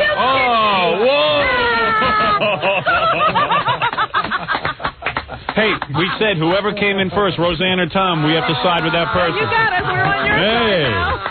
Hey, how you doing, Tom? Good, buddy. How you doing? Wow, this is wait. Let me just soak you in. Yeah, really. Let me just soak you in. I would never have guessed that in a million years. Oh man. Well, Tom, you've done it. Gary, erase all the old tapes of everything I said about Tom. Quickly. I'm sitting there thinking action adventure. I said, Arnold's already been here. Yeah. There's no way it's anybody from True I Lies. thought it was Keanu Reeves. I did too. Fred, how did you know? You must have seen Tom out in the hall. I just had a vibe. Gary was like acting like, and I'm saying, who would we really want on this show? Gary was real excited about who the mystery guest was, so I was sitting there thinking, I said, well, maybe it's Tom Arnold, because he did say on TV he would come in and do the show. Yeah, yeah. And then I said, but it's not Tom Arnold. He wouldn't come in and really do the show. He was just probably saying he would do the show. That's what I would have done. No. Tom, this has got to be... Rosie banning you all these years? Yeah, Rosie was banning you, right? No. It was Rosie who was against us. I knew it. No. You wanted to come on the show, and Rosie was banning you. Yeah, that's true. That's true. That's what happened. I brought you guys some... Arnold brought you guys T-shirts, right? Yes. I brought you some better than that. Really cool sweatshirts for everybody. Is that right? Really cool ones from the movie. Tom, I don't even know where to begin this interview, only to say this, that it takes a big man to come in here and sit down with us.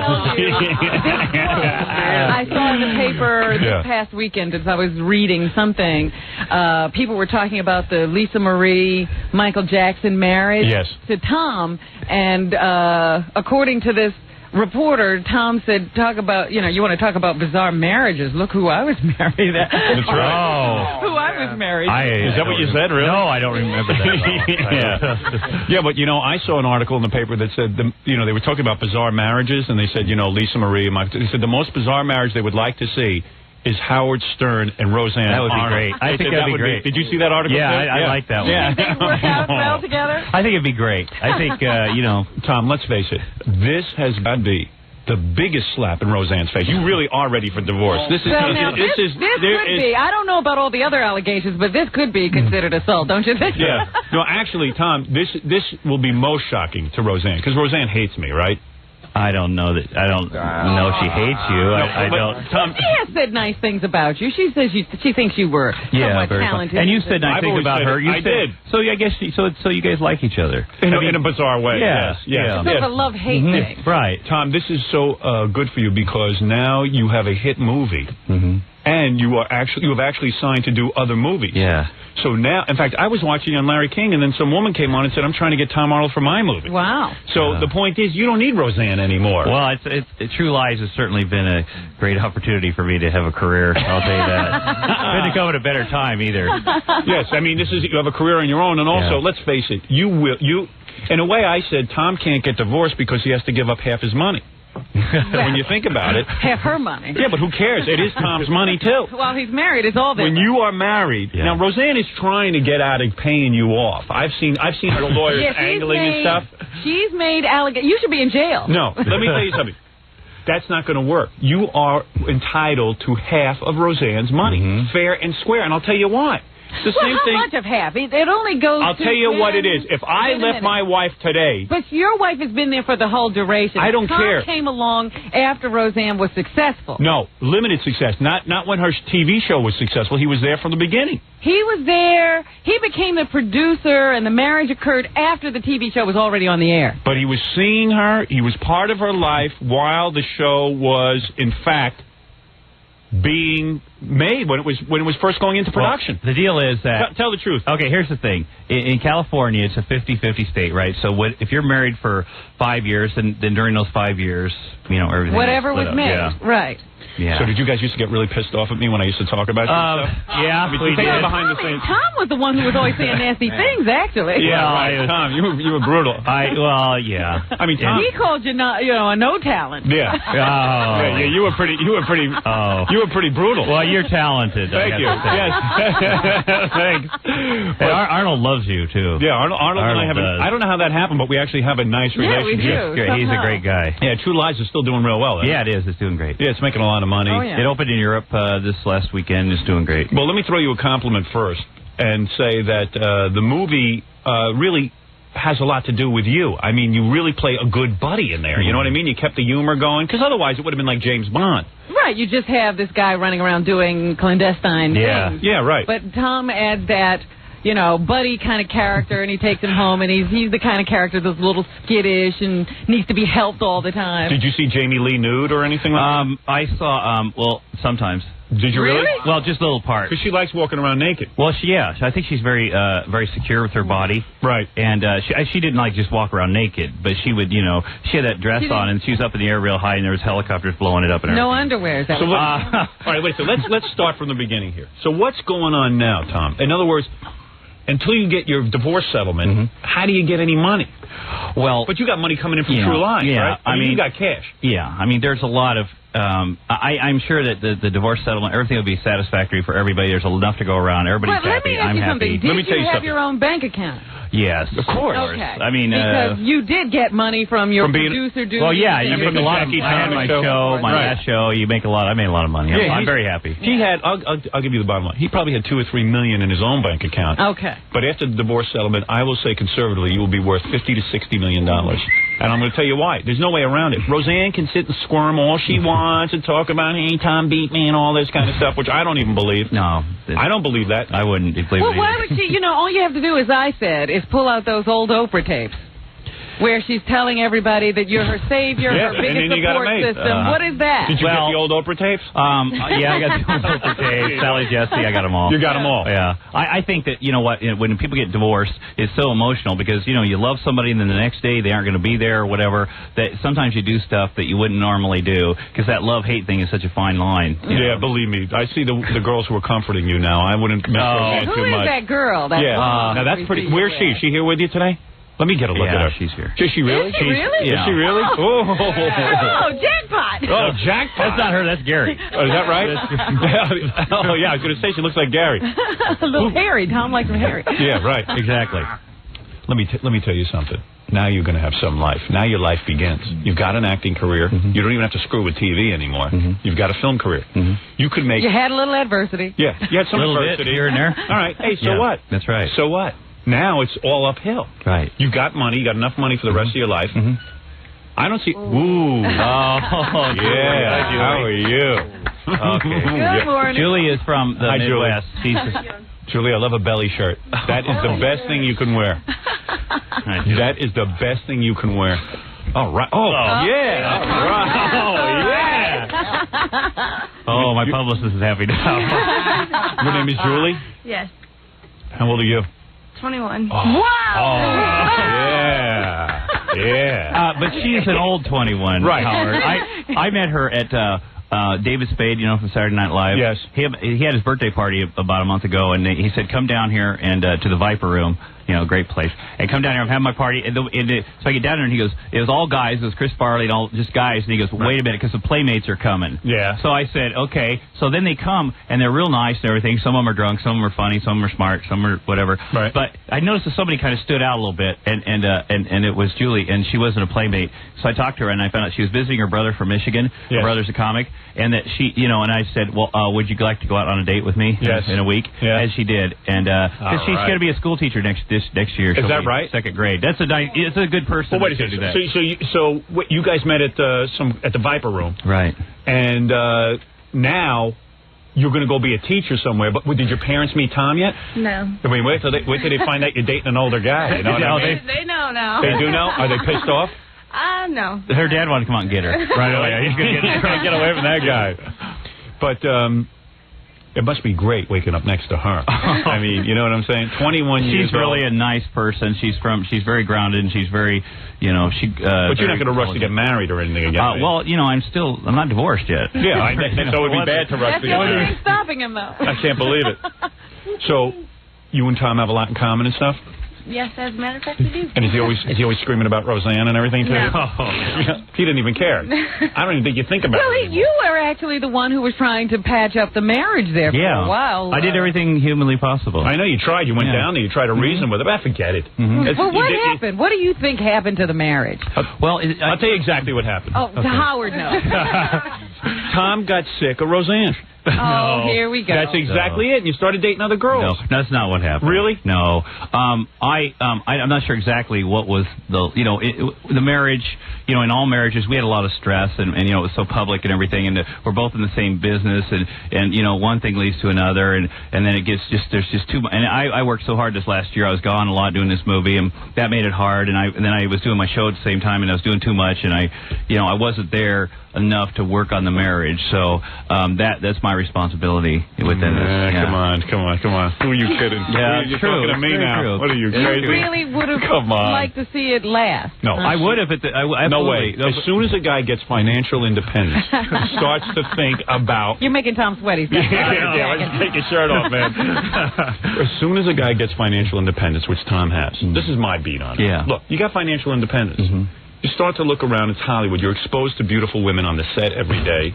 You know, you haven't been on my set. Yeah, but come on, you know what I'm talking about. Well, you know what? There's assistants. There's all kinds. You got Julie over here. Julie is new. I met Julie after. Some hot body on her. All right, so she's what very about nice. Kim Silva? Yeah, what about Kim? her? You got her too, right? Well, no. Kim is.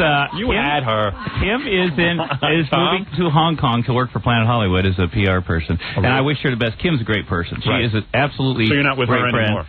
What do you mean with her, Howard? You're not working with her anymore. You're right. I'd like to sometime when I get back to producing television shows. Right. She's great. Kim is great, and Kim took a lot of flack from everybody, and she's a very nice person. Well, what about that three-way marriage deal? Well, you know what? Last year I was out in Washington D.C. doing. I'm trying to get that going for me. And Arnold will tell you this is true. Rosie came out with Kim, and they were hanging around the set, and they said, "Listen, we want to have a three-way marriage. It's going to be so funny because all Kim's friends are getting married, and so we'll do it." And I said, "Hey, just don't tell anybody that, because if people find out, it's going to be a huge thing." And she said, "Oh, I'll tell whoever I want to tell. Nobody can tell me what to do." Well, anyway, it became a huge thing, as we all know. And one thing led to another. And sometimes you come up with good ideas, like maybe Rosie came up with an idea she thought would be funny, and then the way everybody reacted to it might have made her feel like maybe this wasn't a good idea, and then maybe I should be mad at Tom. I mean, I assume that would be, but it's fun, and Rosie is very fun, and she's a very sweet person. I'll bet you Rosie never sat on your lap like that. Look at that. Come on, be honest, Howard. There are any chairs in here. That's the only place to sit. That's Gary on my lap, by the way. I mean, that's unbelievable. Oh, she's nice. Julie, I hope she comes on your show, Howard, because you would get along great with Rosie. Really? Yeah. You think so? Yeah. I don't know. I like Roseanne and everything. Yeah. I like her whole show like and all that. as a comedian. As a comedian. Yeah. You know what I mean? I never believed, let's face it, the thing that I criticized you for, I said, I never could believe that you were physically attracted to Roseanne. And I can tell. I mean, look at Julie. Have you looked at me lately? No, you're a handsome Take a look guy. at me. You're not a bad-looking guy. You're a handsome guy. You know that. Yeah. Well, she's brilliant, and she's funny, and there's a lot more to be attracted to. And then and I was attracted to the whole. So now thing. you can't even talk to her, right? I mean, she's not even talking to you. Not after now. No, definitely not after this. No. She's tuned in for this one. That's right. Actually, you know what? Things are going well. I talked to her a couple of weeks ago, and things are fine, and everything's going fine. Yeah, she is doing great. She's hosted the MTV Music Awards. I saw that. Well, all I know is, man, she has to give up half her money. I'm going to tell women this. You can't have it both ways. If you're going to tell guys they have to give up half their money, when you live in California, you split your assets. Tom is a multimillionaire. That's it, bottom line. Yeah. That's it. Look at Julie. Yeah, that's right. Yeah, that's my man. No. Now, after you got out of your marriage, when you knew it was over. Yeah. What was it like? I don't know if Julie was the woman, but when you first could go out and have sex with other women. Was it like unbelievable? Well, see, what I did was, and women chase you, right? When I came back from Europe, I went to Europe to see Rosie, and when I came back, and that was cool because you went down to Europe, and down, Howard. Where is Europe? Up over there. Oh, you went over there. You went over to Europe. Yeah, and you say, hey, listen, let's make up. Yeah. And let's talk about it. She's like, come on, get in. Yeah, well, it was a tough time for her. Yeah. And so I went, and then I came back and I realized that it was over, because you got to realize, and I think the best way for guys to do it is to humiliate yourself. Go over to Europe and be standing there like, and have people taking pictures. And have people take pictures and look like a complete fool. And you really wanted to get thrown back? out, beat up. You really wanted to get back with Well, her? I wanted to work. I mean, I was married. You want to work it out, of course. What are you going to do with that tattoo on your chest? You going to keep it there? No. Julie, what's it like when Tom takes his... Oh, now, Howard, Julie, for God's sake, man. Julie's not from show business, Howard. Really? She's a nice person from Southdale, Michigan. Southgate, Michigan. So you're not working... Oh, Southgate, I know where that... You're not... So you're not working with Tom, are you? No. Oh, you're not doing... You're just being a girlfriend. Well, she goes back to school in 2 weeks. Really? Unfortunately, yeah. Oh, back to school? You haven't graduated college? Eastern Michigan is where she goes. Yeah, she's got it this year, and then she starts teaching. You play your cards right with Tom. You're never going to have to teach those little bastards. I'm telling you.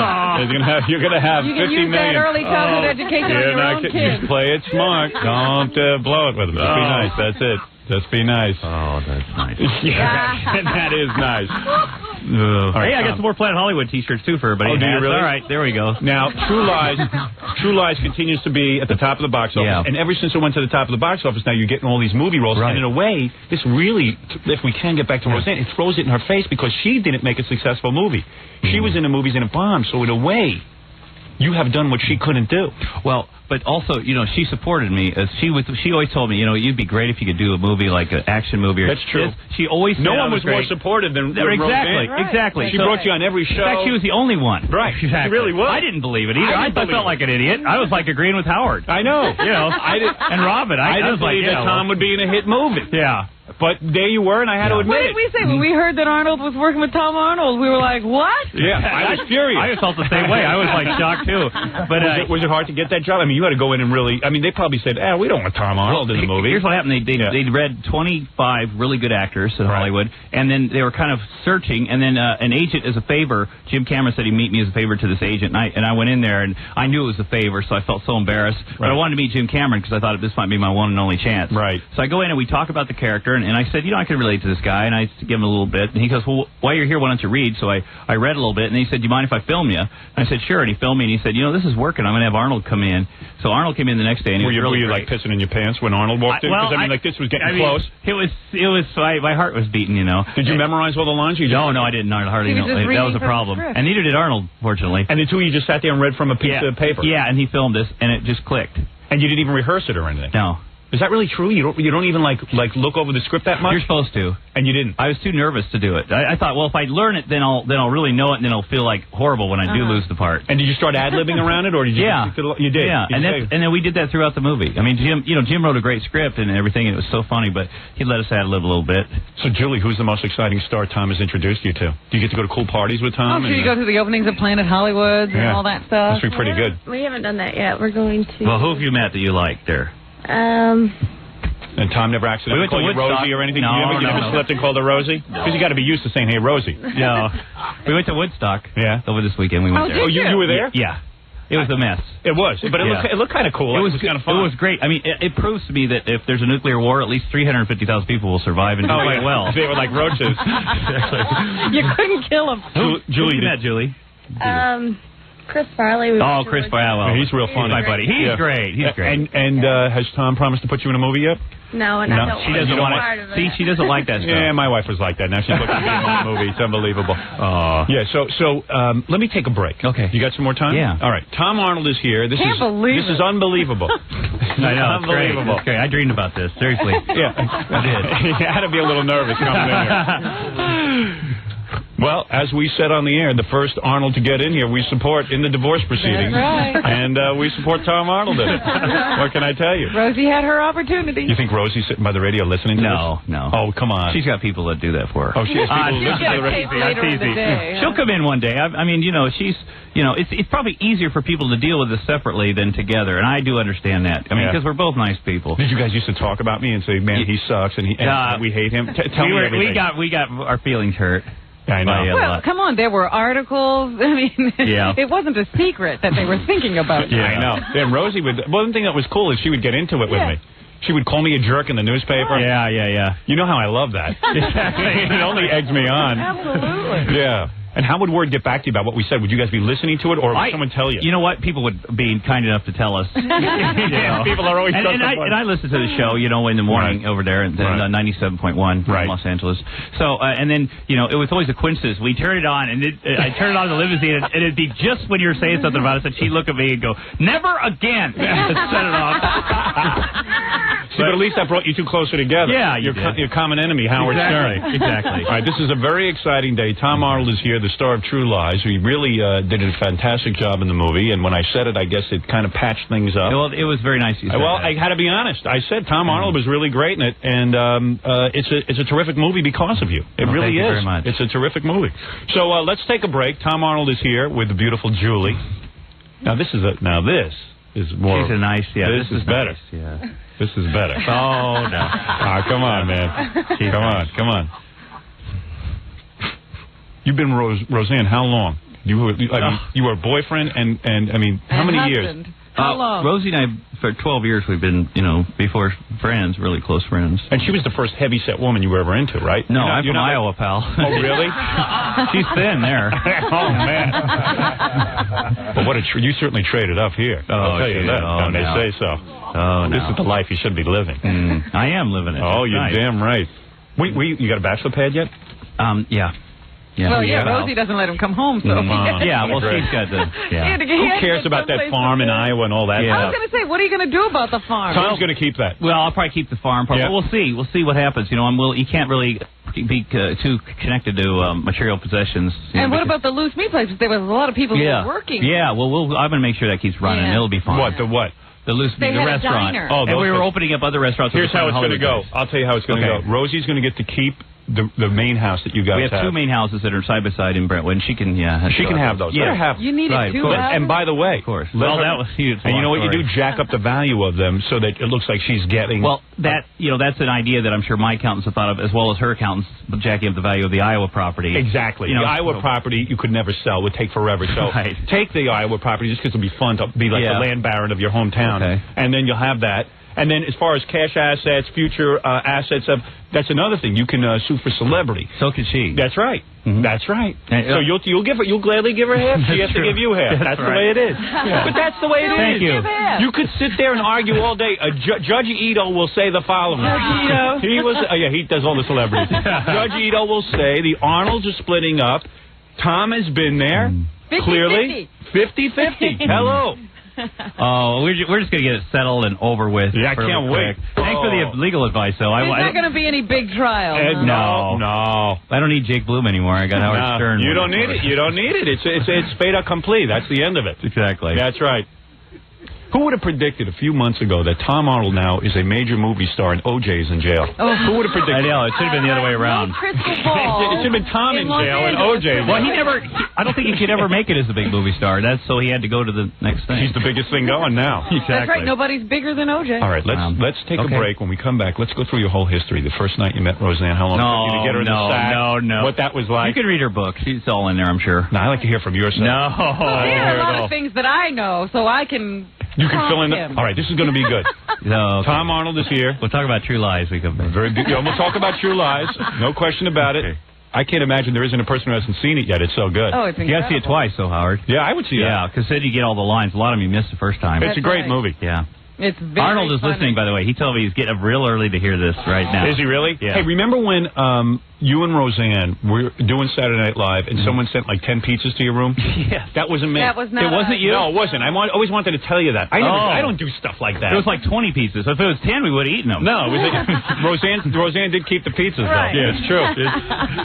That was funny. And then, every time we go on, the Larry King show, you guys are brutal to him. He's a nice guy, and of course, you guys get crank phone calls, too, so it kind of goes back and forth. I wonder if those are Larry King people calling you and saying, I don't know, but listen, there's a lot to discuss. Let's go back through the whole history, everything.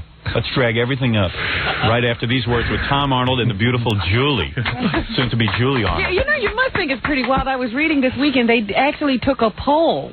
I forget which organization took a poll to see how people felt about Tom and Roseanne. How'd they feel? 46% or something said they didn't even care. All right. That's good. That's good. They don't care. They don't care whether they get back together or not. Yeah. Julie, you love Tom? Are you in love with him? Oh, now, Howard. Julie, are you in love with Tom? For God's sakes. Yes, I am. You are in love. Yeah, I love her, too. How long have you known him? It doesn't take long for me. How long have you known Tom? How long have you known him? About a month. A month and you're already in love? Yeah. Let me tell you something. This is going to be something. Now, what do you love about him the most? What do I love about him the most? Constant fun, right? Yeah, we always have fun together. He satisfies you. Oh, now, Howard. You devil. She's a very nice person. You're damn right. And I can tell already. All right, let's take a break. I know what you love about Tom. Tom gets half. Oh, no. She's going to have a job after this year. No, teacher. That's nothing. No, it's great, though. All right, let's take a break. Everyone calm down. I just keep thinking that he and Jerry Seinfeld can console each other. No, wait a minute. At least mine's not in high school. Yeah, right. She's in college. You're going to be a teacher. Exactly. She's already doing teach your age stuff. Sure. Yeah, but they're still in college, and, you two will be alone. Will you have her transferred to California college? Oh, if she was willing. Yeah. Tom will set you up in California if you want to go to college there. Are you thinking of transferring? I don't know yet. She's going to go with this for next semester at Eastern Michigan. Tom, did you ever think that you'd be back into the whole college scene and you're going to go to are you going to go to the football games and stuff? Well, I go to Iowa football games. But Julie, when you go back to college and Tom comes and visits you, you know how cool that's going to be? I mean, everyone's going to be like, wow, Tom Arnold. Are you going to get her a beeper like Jerry did for his girlfriend? Did he do that? That's a good idea, though. I understand that. Yeah, because so you can be in touch. Yeah. But when she goes back to college, will you be a bachelor again? Will you be able to date? No, I'll come and visit her. And what's that? It's a committed relationship. Oh, of course.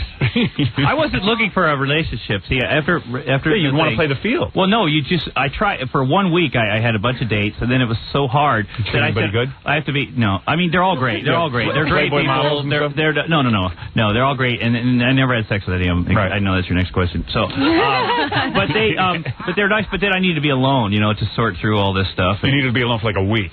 No, I was alone for a month and a half. Really? That was kind of good. Yeah. And then you met Julie. Yeah, and I wasn't expecting to meet anybody.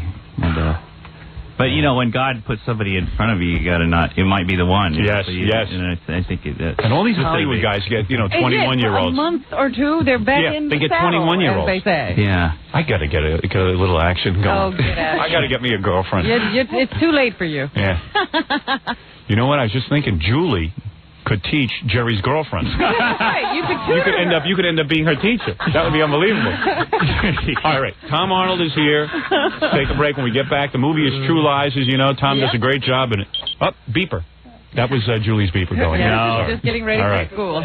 Let's take a break. Everyone's excited. This is a big day. Tom Arnold, True Lies.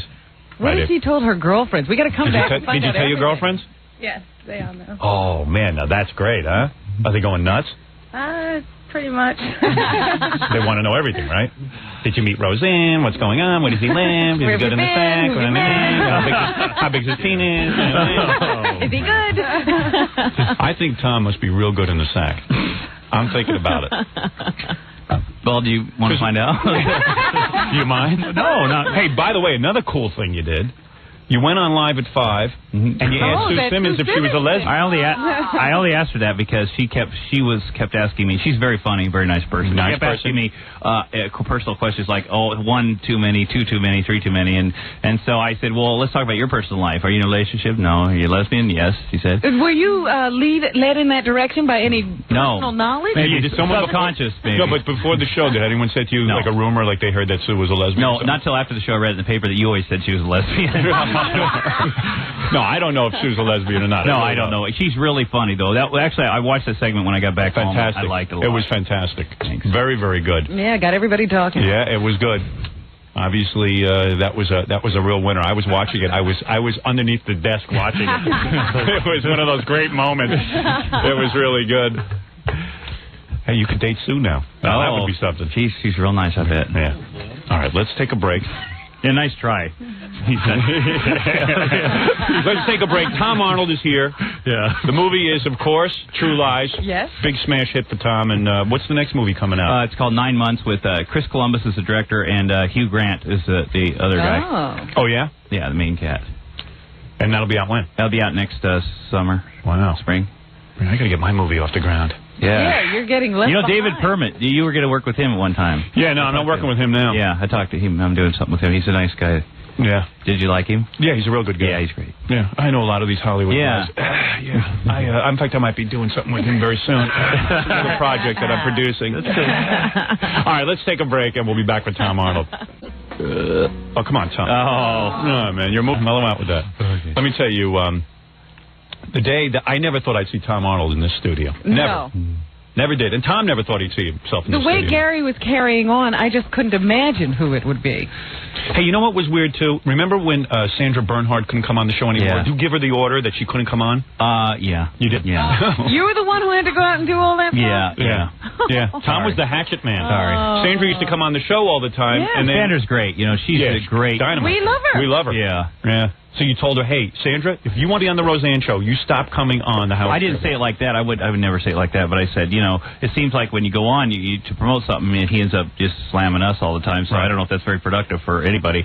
And, you know, to a manager or whatever, and it worked. Something. You were right to do it. In fact, didn't I say I understood? Absolutely. We've never begrudged Sandra her lack of participation in the show. We understood. Did you ever nail Sandra?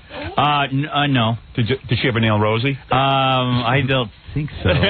She's got a beautiful. Sandra has a beautiful girlfriend who is a supermodel. Yeah, I know. Just gorgeous, really sweet person. She gets supermodels. Oh, yeah, she does. Yeah, she really does. You see a lot of weird stuff going on in Hollywood. You know who has the greatest girlfriends is Woodstock, Melissa Etheridge. She's great too. And full girlfriends that came yesterday or day before. She has several, huh? Yeah, I mean, like all these great bands, you know, Aerosmith, all these guys got, you know, they got like their wives, but she has all these beautiful women. They come up very supportive. Yeah, she's like the very supportive girls. It's they do get great. A little clique of girls. Yeah, like Katie Lang gets great girls too. Yeah, I bet. So how'd you get to Woodstock? Did you take a plane? We took a helicopter up there, and then that's the way to do it. Yeah, but then the helicopter couldn't come back because of the rainstorm, so we had to take. How do you arrange the whole helicopter thing? Who gets that together for you? My office coordinates with the Woodstock. Really, that must have bowled you over, huh? And Tom said, let's go to Woodstock, and he gets a helicopter, and he takes you up there, whisks you off. Yeah, it was me. It was Chris Farley and his sister and us and my assistant. Really? Yeah. Oh, man. It was very fun, and it was so... You know, it was a little scary, though, because people are going And Chris so Farley crazy. gets young girls, too? Chris was young girls. Well, Chris is Chris dates her, but he was with his sister that day. Cozy to Woodstock. She would be comfortable on a helicopter. Right. Well, we flew in helicopters, but you know there were so many people there, it would have driven her nuts. Yeah, would have driven her nuts. And it would have driven anybody. You know what? Quite frankly, Rosie is a lot like you, so don't. They would have driven you nuts. Yeah.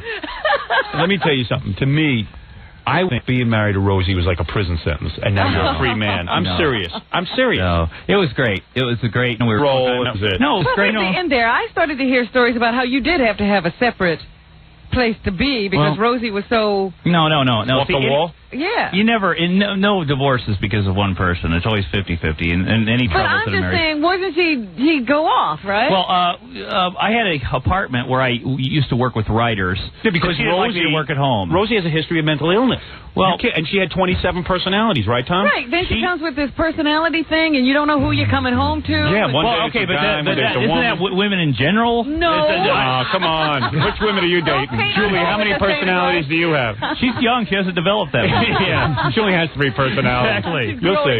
You stay with Tom, you're going to have 47 different personalities. Well, you know, Rose had a tough life. Listen, and totally honest. But let me ask you something. Yeah. When she started remembering stuff that happened to her when she was 6 months old, you believe that? Absolutely. You really do? It's impossible to remember. How can you remember 6 months old, Tom? You don't remember anything at 6 months old. I don't remember anything because nothing.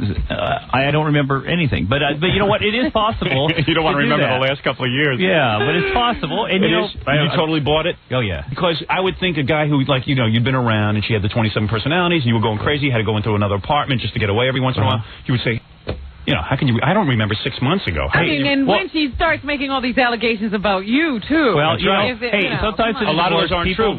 People say things that are more, let's put it this way. Sometimes you get like a lot of lawyers around you, and they position themselves, and then they end up. I mean, see you to do stuff that normally everything will be resolved, everything will be taken care of, and everything will be fine. So you only have nice things to say. That's a smart way to play it. I play it the same way. That is the only thing I have to say is nice. I mean, I loved her. You know, I'm sorry it didn't work out. Right. You know, I gave it my best, and that wasn't good enough.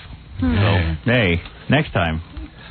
Right, Julie? Right, Julie? What you're getting into, Julie? Things work out fine with Julie. Yeah, they will. Julie's fine. She's nice. No problem. She's nice. Oh, man. So where'd you guys stay, at a hotel last night? Yeah, we stayed at the Ritz-Carlton. 2 bedrooms. Ritz-Carlton. 2 bedrooms? Mm-hmm. Why? Because you mean you and Julie haven't slept together? We have 2 bedrooms at the hotel. I didn't want to scare her. Right. I didn't want to scare her. You know, Julie's of age. I mean, I know, but is Tom your first boyfriend?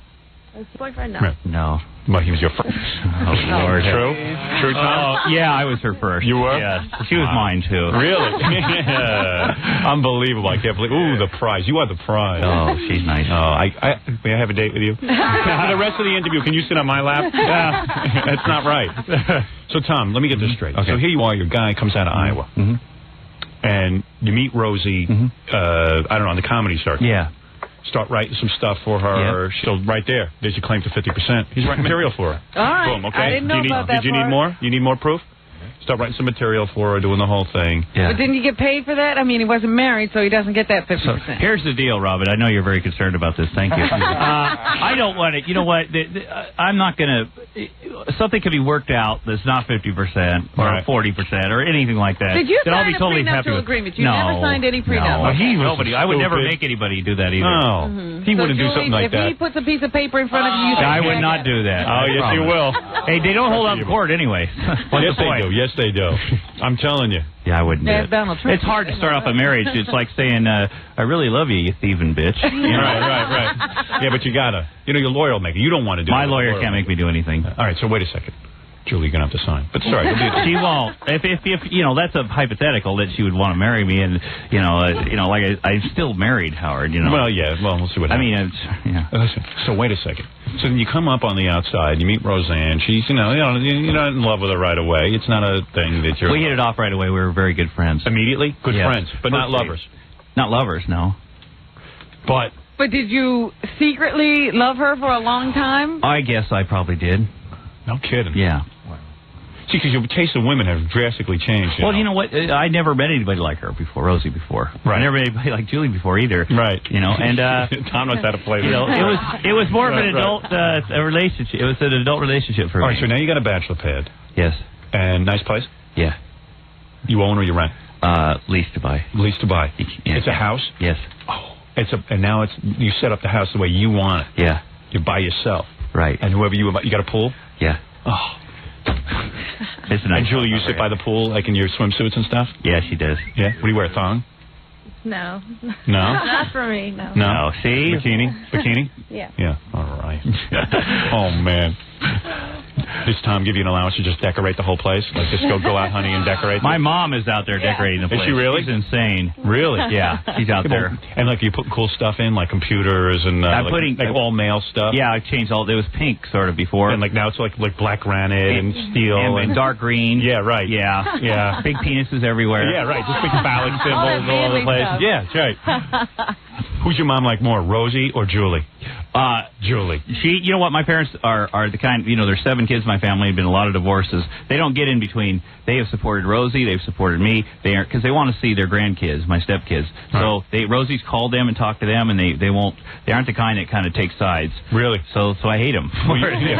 That's right. You would like them to take sides. No, I wouldn't. Will you remain Jewish? Oh yeah. Well, my mom's side of the family. Oh, she is. Oh, okay. All right. Oh, so that wasn't a big leap anyway. Yeah, big deal. Oh, it was, because they were Jewish, and then you keep that a secret in Iowa. Exactly. Yeah, Really, right. You don't talk about that. Exactly. You get your ass kicked every day of your life. Yeah. You don't need that. No. Tom wouldn't even be circumcised. Right. Exactly. Hey. Yeah. Why do it? So now you're on your own. You got the bachelor pad, dating Julie. Yeah. Got a hit movie. Next movie looks like it could be a hit. Yeah, looks real good. It's good. Life is good, I have to say, It's a weird how something that seems horrible and devastating will, something good will come out of it. And I think it's hard to imagine that, but it does happen. It sure did. I'm telling you, man. You went through 5-6 years of hell, and now you are set. It wasn't all. I had more fun I've ever had in my life. It was great. Really? It was a roll. Oh, it was great. What a life, huh, Robin? It's an interesting one. There's certainly a book there somewhere. Oh, there's already Is it killing Rosie that you're doing so well? It's got to be killing her. Oh, it is killing her. I'm sure she's very happy for me. Rosie is ready to slash her wrist. You know what this is? This is vindication for her, because she always said he was very talented. That's right. She would love for him to fall flat on his ass. Come on, Robin, be a woman for a second. Come on. I'm sure she says, you see, I told everybody he was a talented guy, and now look, he's... Yeah, and then she's saying, and then everyone told me he would dump me, and now he's dumped me. Well, that's I didn't dump her, if you remember right. No, you dumped her. I got dumped. You've been dating. No, I had never dated. Really? In our marriage. Absolutely not. Seriously? Absolutely. You were totally faithful? Absolutely. Wow. Absolutely. I didn't realize that. Yeah, well... All right, take it easy. Nice. Sorry. All right, calm down, man. But you know what? She's very happy for me. There's probably. I bet Rosie has a Julie doll and puts pins in it every day. Oh yes. You know, Rosie has a boyfriend. That's right. She's everything. Oh yeah. Did you see that guy? What did you think of that guy? Well, I hired him. He's the bodyguard. You hired that guy? Yeah. But are you mad at him? No. I was for a minute, for 2. Yeah. Why would you hire such a good-looking guy? You think he's a good-looking guy? Handsome guy? Really? Yeah. Really. Have you seen this? You haven't seen this guy. Yeah, he's a nice guy, and he's good for her, and he's protecting her. Do you think he's after Rosie's money? No. I don't think. I don't. Absolutely not. You think he really loves her? He's in his 20s too. Really? You know, he's a young guy. All right. And I'm sure he does. Well, she's lovable. Well, who wouldn't? I don't know. That guy is going to get half of Rosie's half. Oh boy. I'm telling you. And him and Julio get together. Yeah, right. And they'll both be finished. Exactly. That'll be the end of it. That half will keep going down. There'll be nothing left. Yeah. No, Tom's going to be smart with his half. Yeah. Did you talk to an accountant and everything? I'm telling you, you are loaded. Well. You know, I'll be fine. Hey, how much you get in a film now? I mean, when you did True Lies, would they grab you for about $400,000? It's a little more than that. And it was hard to negotiate because you were coming off like there's Roseanne's husband again. Yeah. But now that you have a hit movie, can you get $1 million a film? Oh yeah. And are there going to be sequels to True Lies? Yeah. Oh. And then Arnold and I are going to do another movie together. Is that right? Yeah, because we liked our chemistry. Yeah, if Arnold likes working with you, you work again. Once you have a hit movie, your price goes way through the roof. Yeah, I think so. You're over $1 million a film now. Yeah, that's great. So you're making you don't even need Rosie's money. I mean, right. A lot of that's your money. Right. He's just going to get what he deserves. Well, I'm going to get. It's going to be fair. I'm going to make sure. You did a lot of work. You produced the show. I did. But you know what? I'll be fine either way, no matter what happens. Now you really owe Jim Cameron because he took a chance on you. You're right. Him and Arnold. Jim took a huge chance. That guy really knows what he's doing when it comes to movies. Yeah. The Fox, when he said he was casting me, they were like, what? But they can't argue with him because he's such a success. Right. So he forced it through. And did Arnold Schwarzenegger agree right away that he was the guy? Once he came in and met me, he agreed right away. Yes, he said, hey, no one wanted to do a movie with Arnold Schwarzenegger for a really long time. That's right. So he said, hey, who's to say Tom Arnold can't be in a movie? And you did a great job now. Thank you. Are they going to keep casting his buddies, or are they going to let you branch out? I'm not going to do the exact same kind of buddy thing because Arnold asked me to save that for us and everything. And he said he would do the same. Of course, he just need a movie with Danny DeVito. Yeah.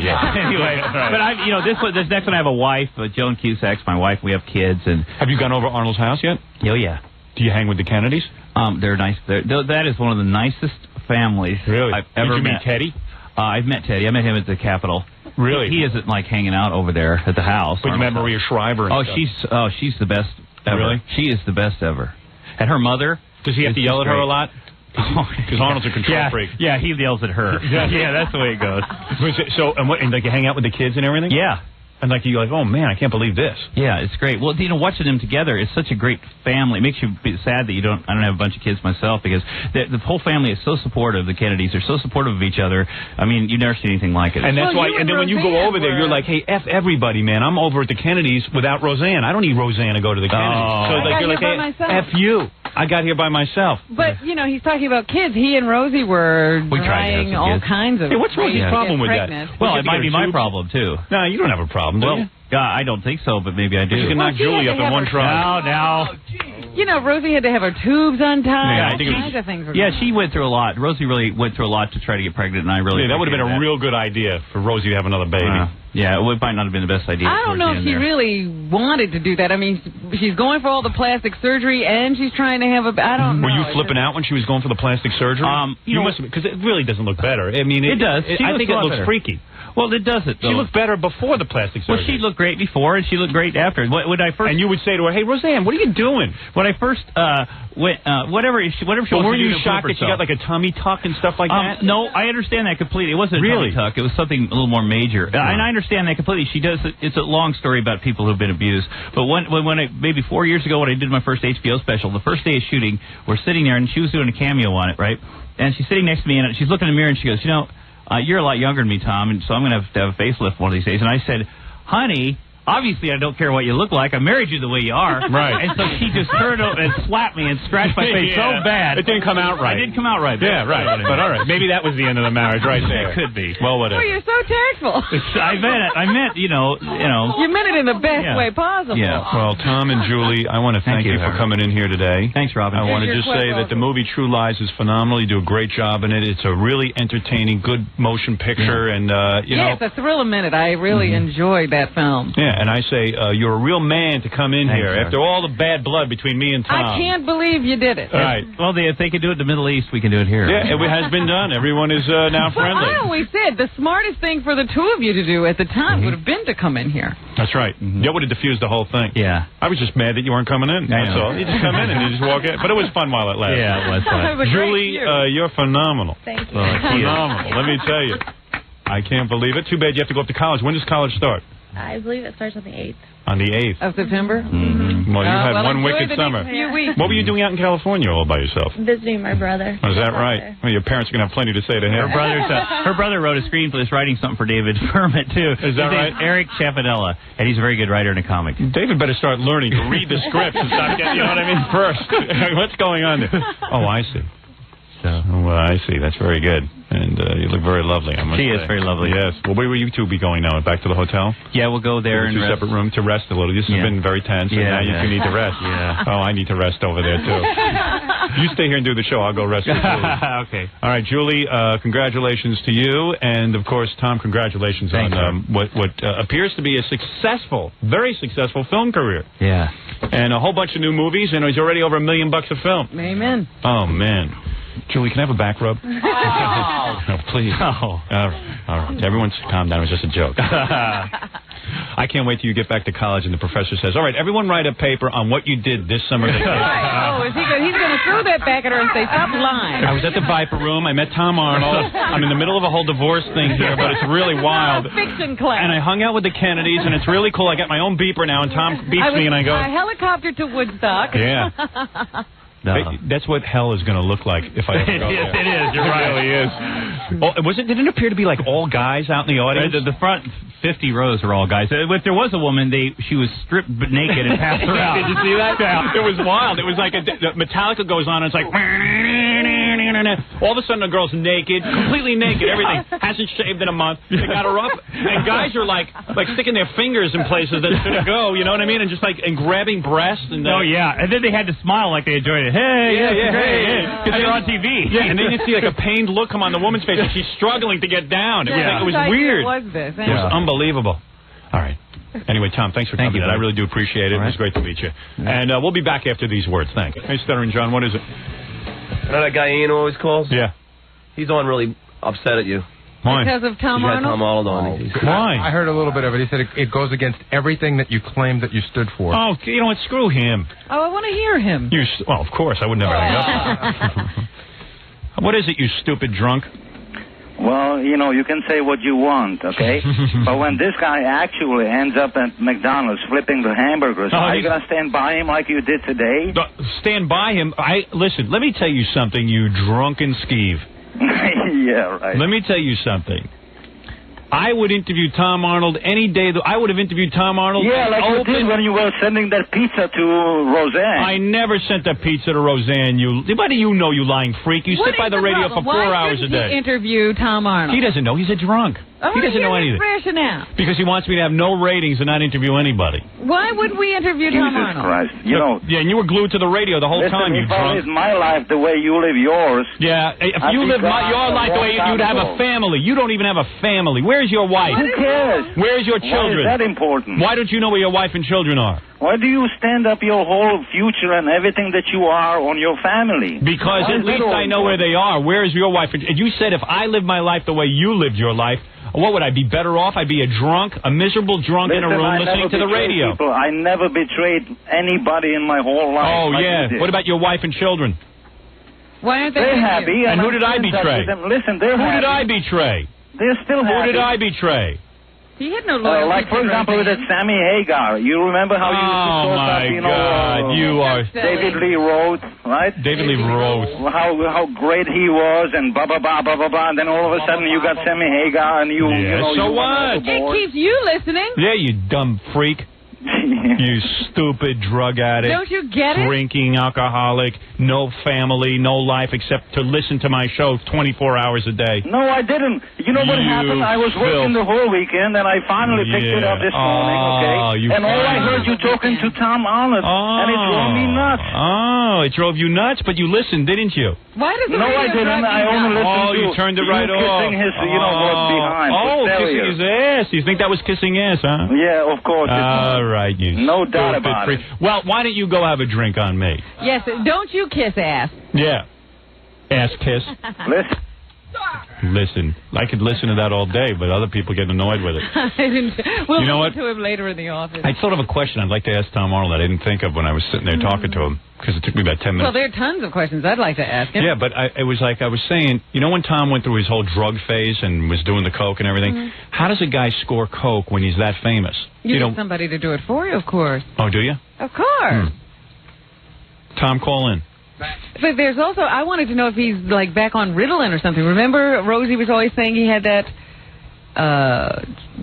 what was it, the hyperactive syndrome from childhood? No, he seemed real hyper in here. Yeah. I don't think he takes Ritalin.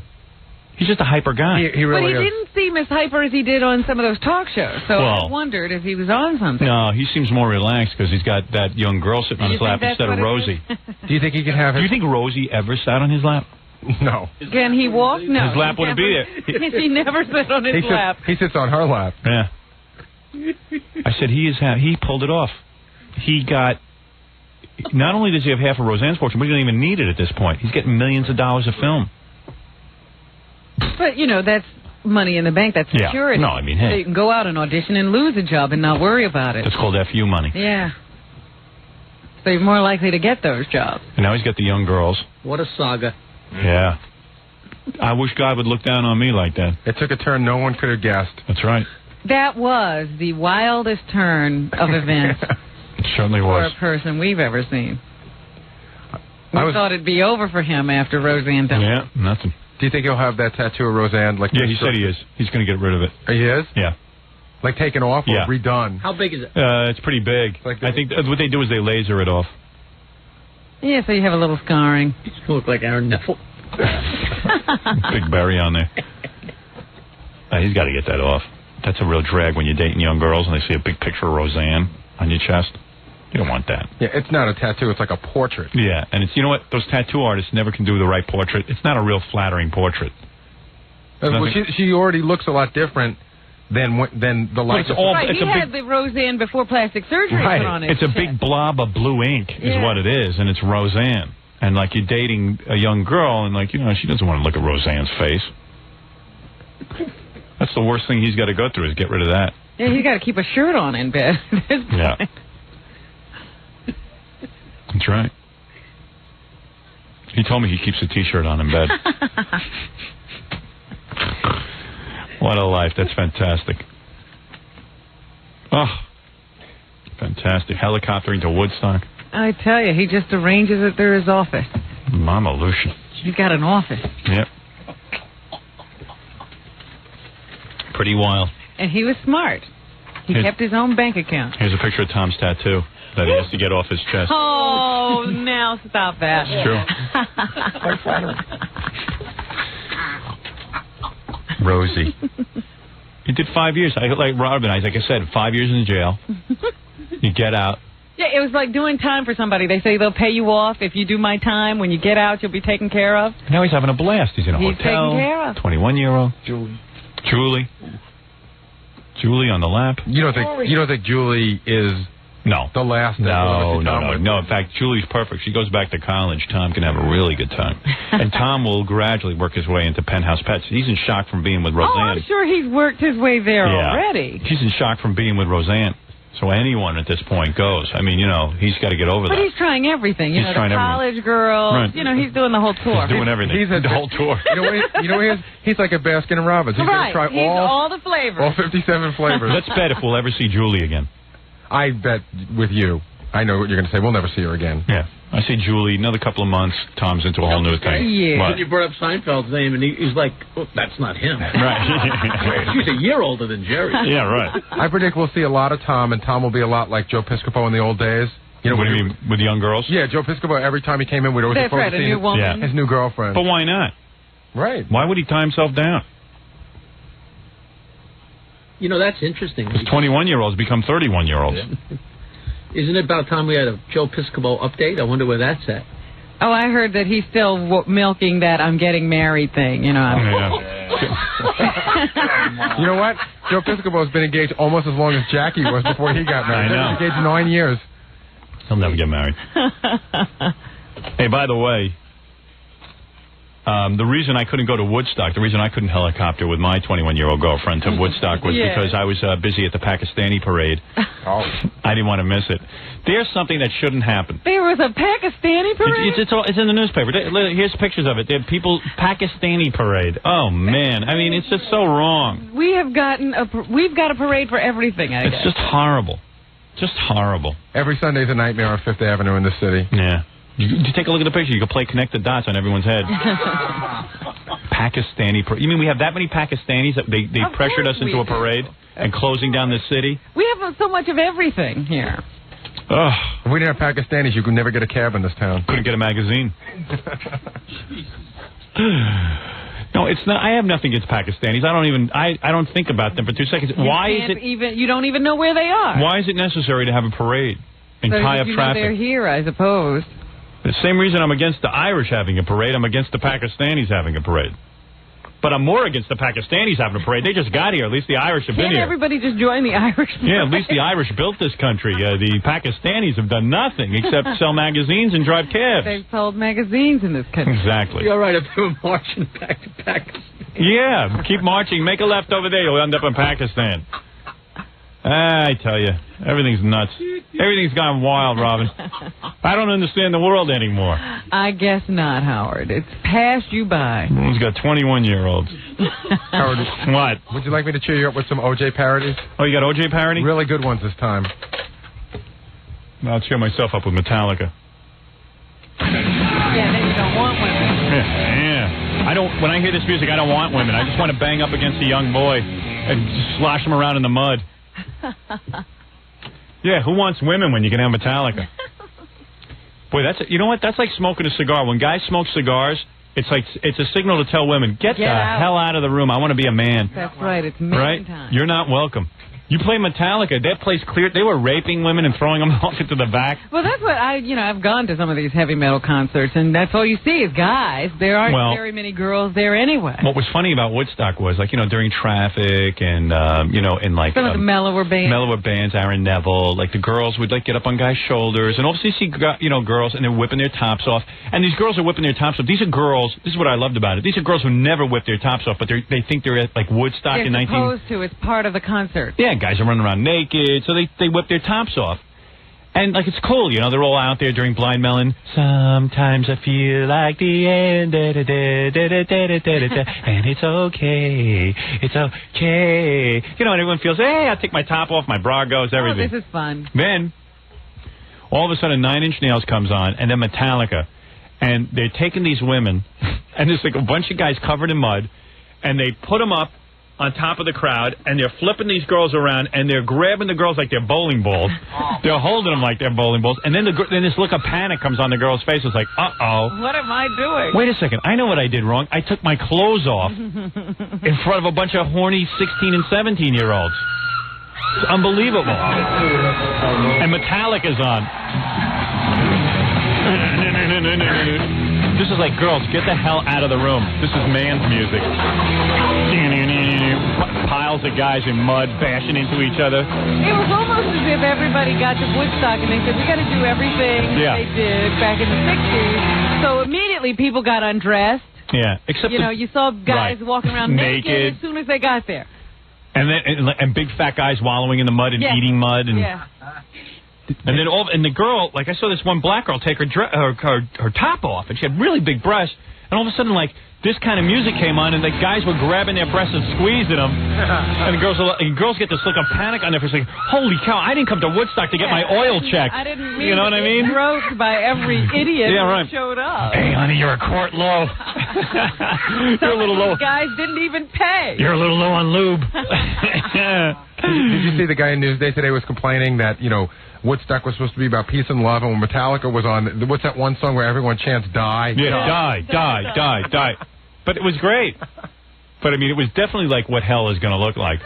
That's why I have to go the other way.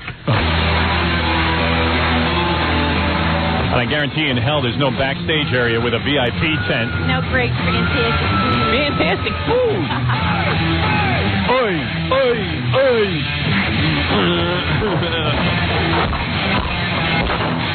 Smashing stuff into your head, bleeding. You know, it wasn't the same vibe musically as Woodstock, which was cool. I mean, now it was about like guys. It was music for today. Yeah. Porno for Pyros was up there bleeding on each other. Didn't you get the impression when you watched Metallica that if they put that music to Nazi films, it would work? Yeah, but when everyone was going like, it was like cool. Yeah, like Hitler. That would be Hitler's favorite band. Exactly. I don't know. I dig those guys. They're very good. Yeah, they're really good. And they're good musicians. And the drummer's like definitely out of his mind. You want to play some O.J. Simpson parodies? Why not? I'd rather hear that than Metallica. Yeah? You really don't like them. I guess it is a guy thing. This crop gave us some really, really odd choices for song parodies. Why did I knife her to Delilah? Remember the Tom Jones song, Delilah? My Delilah. Why? There's song parody. You know what it is? A lot of guys are really trying to come up with the definitive O.J. Simpson parody. And they want it to be different. Yeah. So they're really going for obscure music now. And these guys really suck at writing song parodies. It happened one night I was catching a flight to Chicago. She was a woman, black men won't, you know the kind.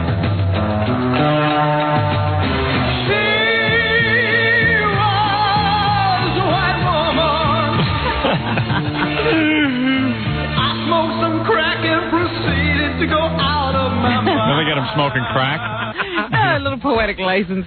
Should I hear the chorus? Yeah, you might as well hear the chorus.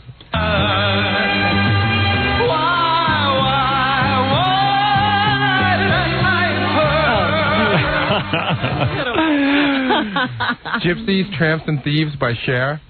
You know that song? Yeah. Did they even change the name? Oh, O.J. killed his wife? All right.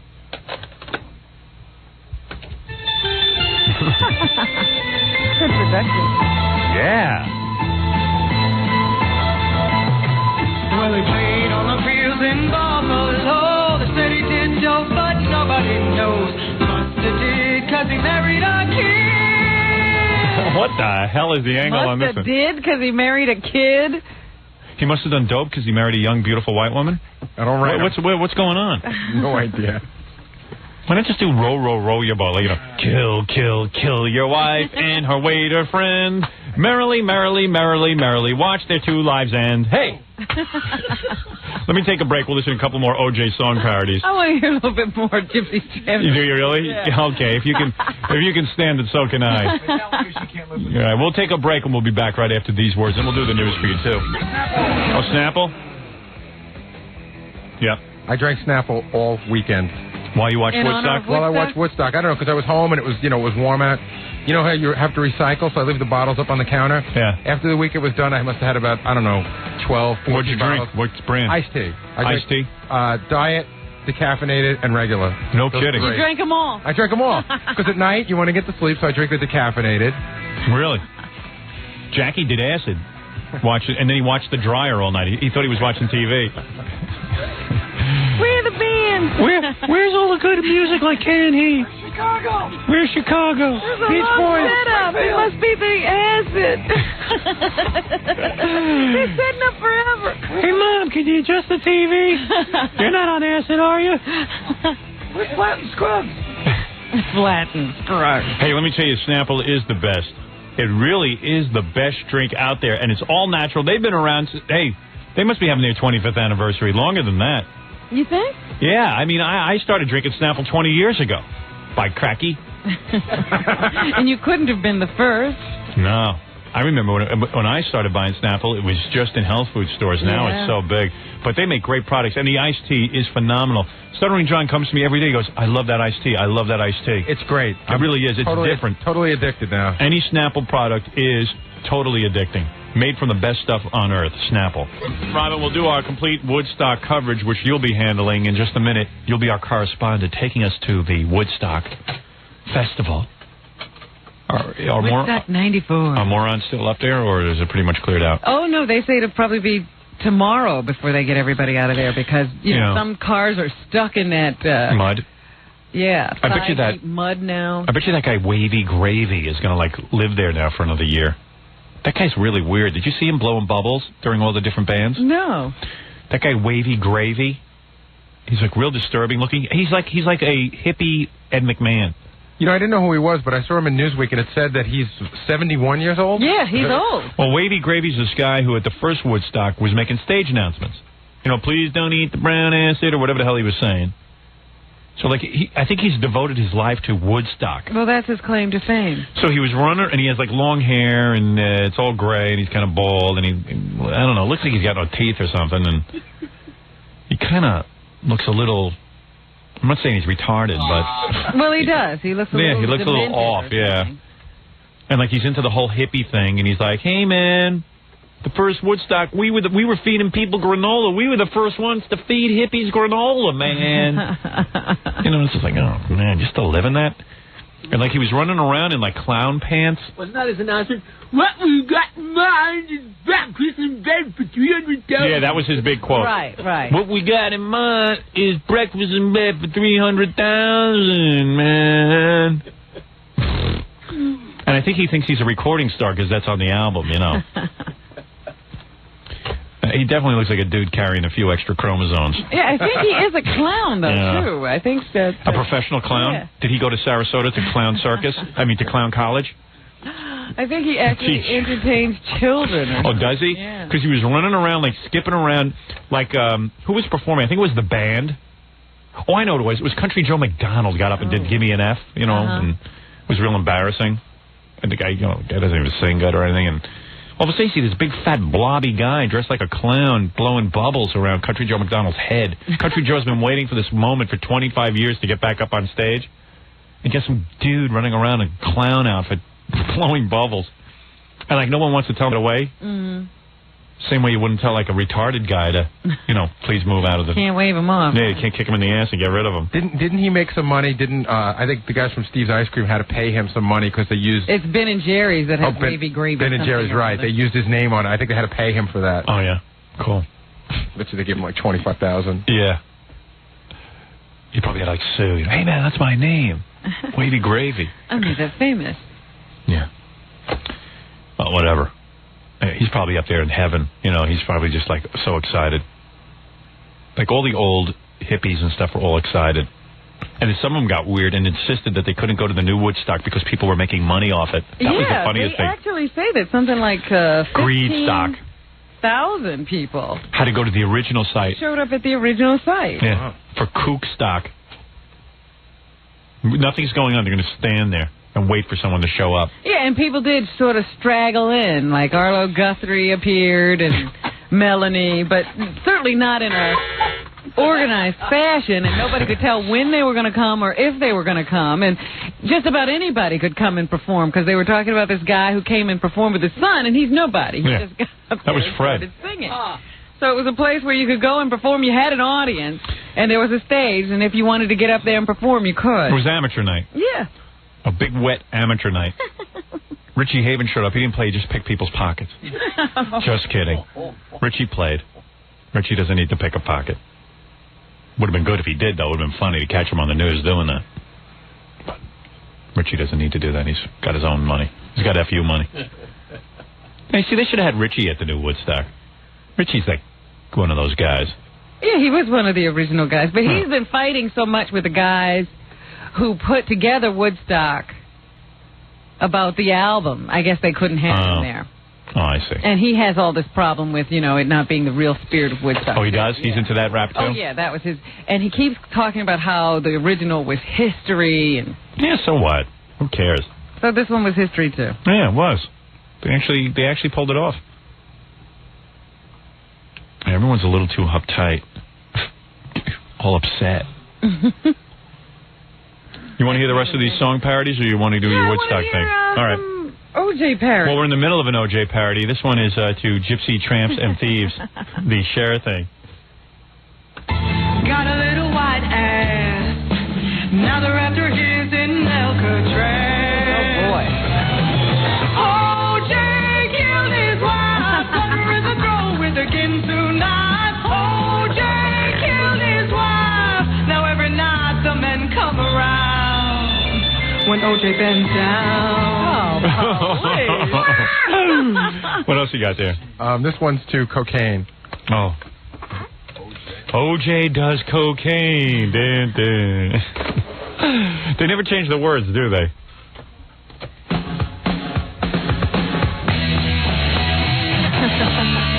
Yeah.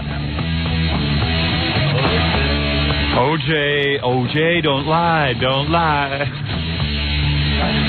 OJ. If you want to see OJ, you got to turn on the news.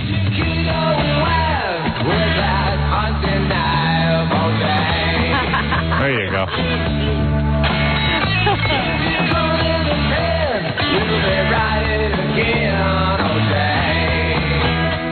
I think he's referring to the blacks. I think so, yes. Will they riot? Will they?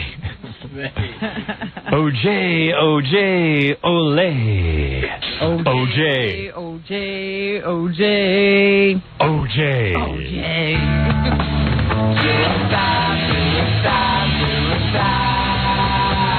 OJ. OJ. All right, we get the idea. Now, this one, I think, is absolutely phenomenal. You know the Buster Poindexter song, Hot, Hot, Hot? Yes. I didn't think you could do a good parody to it, but this guy got it. All right. Well, maybe a good one. Let's see. OJ, OJ, OJ, OJ, OJ, OJ, OJ, OJ.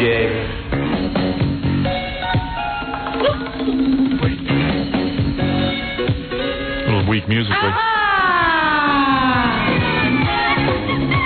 I'm surprised you didn't turn it off at this point. Yeah, no, really? because it just got funny. You stuck with it? Yeah. All right.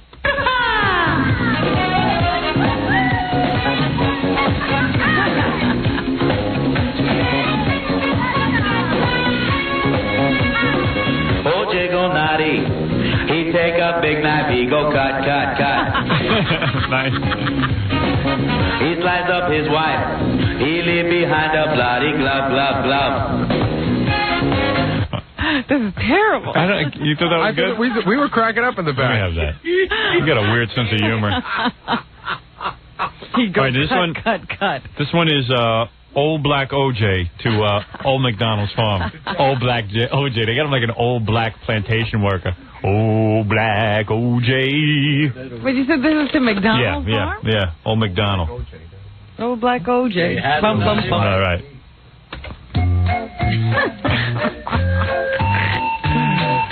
This might be a winner. Old Black OJ had a white wife. Looky here. Old Black OJ had a big old knife. Looky here. With a stab wound here and a dead Jew there. Here coon, there coon, everywhere I'm stab wounds. Old Black OJ killed his white wife. Looky here. Old Black OJ went to the courts. Looky here. Went to the court and the judge was a nip.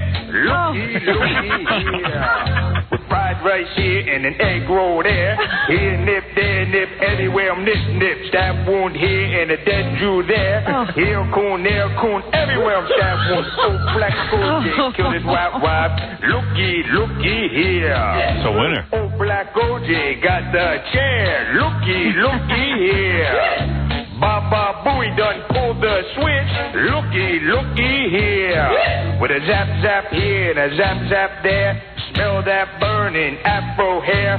Fried right here and an egg roll there. Here nip, there nip, everywhere nip. Stab wound here and a dead Jew there. Here coon, there coon, everywhere I'm stab wounds. Old Black OJ's dead and gone. Looky here. Boy, Boy, this is some song. Oh, a lot going on. Let me see who wrote this. It says in it. Oh, this was sent in from a listener. His name is Adolf Hitler? Looky here. Looky here. Oh, yeah. Old black OJ. Here, nip, there, coon, there, Jew. Our audience. We ought to throw a Woodstock just to see who show up.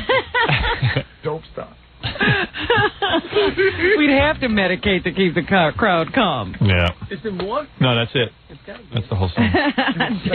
Jackie wanted more. Yeah. That's when you know it's a winner. He dies at the end. What's left? Yeah, Jackie. Take it to the next level.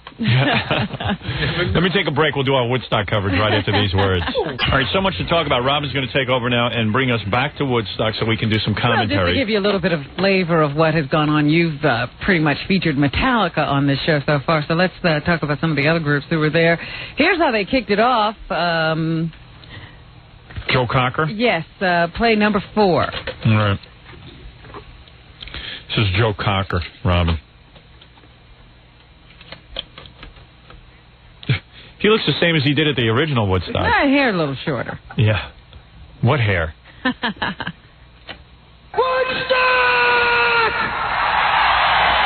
Will you please welcome? Everybody a little too excited. It's mellow, huh? I was like, what? Woo! I love that over enthusiasm. Yeah, right. Like, okay, take it easy. For a return engagement, live on stage, the one, the only, Mr.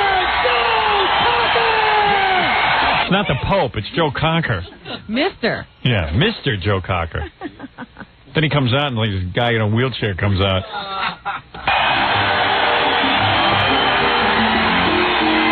Spazzing out on stage. I got real bored with him too. I didn't even see it. Yeah. It was kind of cool when he did Get High with a little help from my friends. With a little help from my friends. Yeah, that was cool. It's just everyone went on way too long. That was what I didn't understand. I didn't realize everybody was going to be doing an entire set. Well, you know what it is? If you're standing there and the only thing to do at Woodstock is listen to music, I guess it's all right. it's okay, yeah. For pay-per-view, you know what? It's going to make a great movie because You can cut all that out. I happen to think that the original Woodstock was probably a lot like this. Mm-hmm. And when they made the movie, which is what we all saw, it was really cool because You just got the best. Yeah, you saw like cool stage announcements. You saw cool, bands playing only the hits. Mm-hmm. And you sort of wanted that, but that's what the movie will be. And there were some people who didn't even make the album or the movie. Right. They cut out bands you just didn't want to see. Right. Right, exactly. Yeah, like if there were gospel singers at the original Woodstock, they didn't end up in the movie. Right. Hey, it's Woodstock! They were addressing the crowd as Woodstock, like they all of a sudden became one little group. Yeah. One little club. Yeah. Woodstock. I think he was yelling so Joe Cocker could hear him. I think Joe's getting old. Time to come up on stage. Now it's Mr. Joe Cocker! Joe, you. You're on.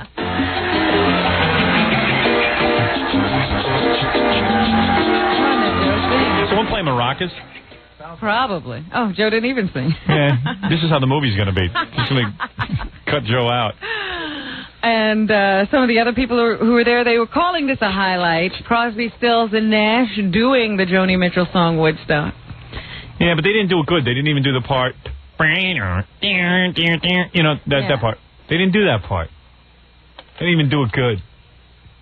And did you notice that, like, Stephen Stills is like a real angry guy? He didn't even stand with the rest of the guys. No, and the other two guys, Crosby and Nash, are looking at each other and trying to, get into a party, and they are afraid to, look at Stephen Stills. Yeah, they don't want to get him upset. And every minute, Crosby has to kiss Stephen Stills' ass, and he goes, Mr. Stephen Stills, let's hear it for him, ladies and gentlemen. Like, if he doesn't hear that applause every 3 seconds, he's going to walk off stage. And Stephen Stills looks totally bored singing all the same songs.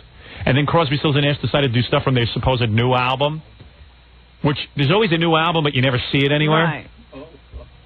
Well, I know before the concert I heard Graham Nash saying to reporters that, of course, we have to do the old stuff to please the crowd. Yeah. In order to please ourselves. We have to do the new stuff.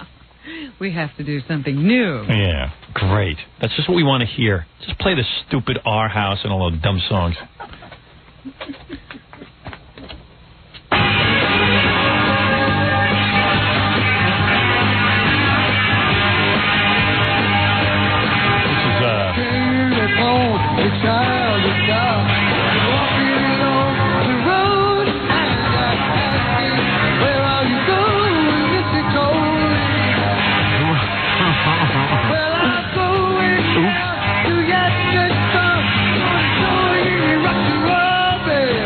Singing Stephen Stills? Yeah. What happened to him, man?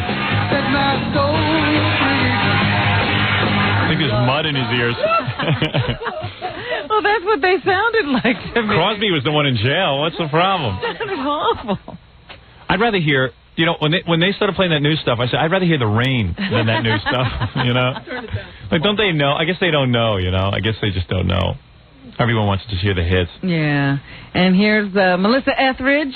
She only got to do, about 3 songs. And they went back to the band. I couldn't understand. Yeah, that was weird how pay-per-view has to make a decision who to go with. And I'm telling you, they were in the middle of that guy, the guy who does Liar. Rollins. Henry Rollins. And he was doing really good. And they just cut away and went to some, like, I don't know, the band. Well, that was horrible. Why would they, go with the new people. And then they saw how bad the band was. They went back to Henry Rollins. It's like they were in confusion. Well, here's a little bit of The Voice, Melissa Etheridge. Well, usually it's real easy to make the decision which band is better. This time they would go to the band, they sucked. They'd go to Henry Rollins, he was no good. Then they go back, it was just back and forth. All right, here's Melissa Etheridge.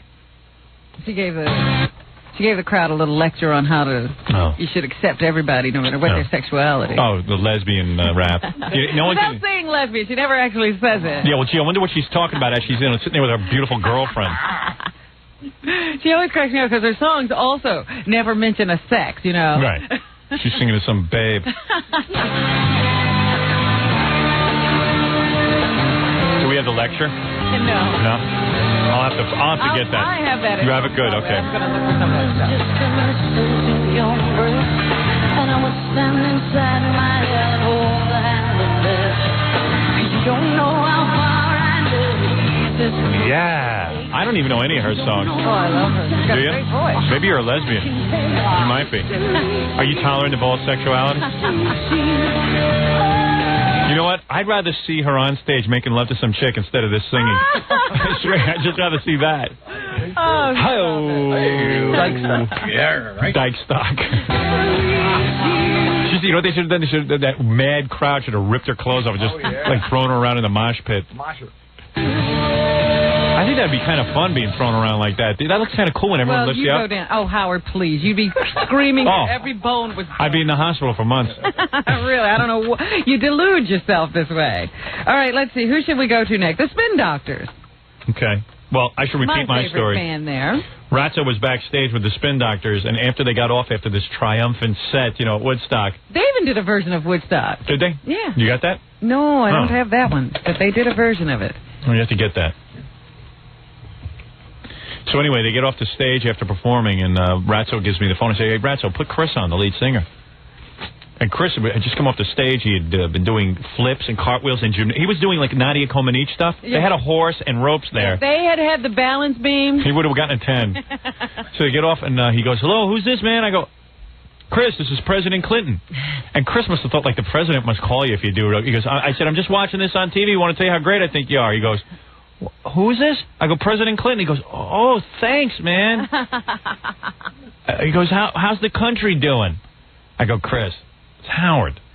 "Who?" Howard Stern. He goes, "Oh, man. Thought you were President Clinton." How's the country going? Don't tell me you're Howard now. Yeah, he was all upset. He ruined my day. But he did say he thought our show was cool, and thanks for having him on. All right, here's the Spin Doctors, Robin's boyfriends. I see you got that lump in your throat. I hear you mumbling that road. While he's singing, he's doing flips there. You ought to know that girl by now. You never settle down. Was the bass player screaming that he couldn't hear himself?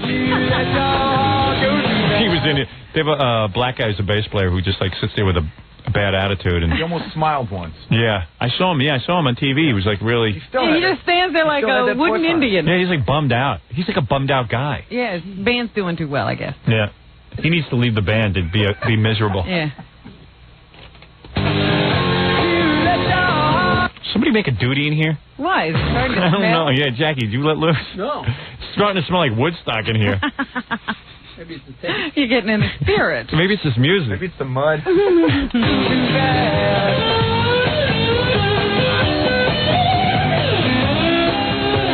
They went over pretty good. I thought they had a very decent set. And then talking like a rock star. Decent set. Robin Bannon.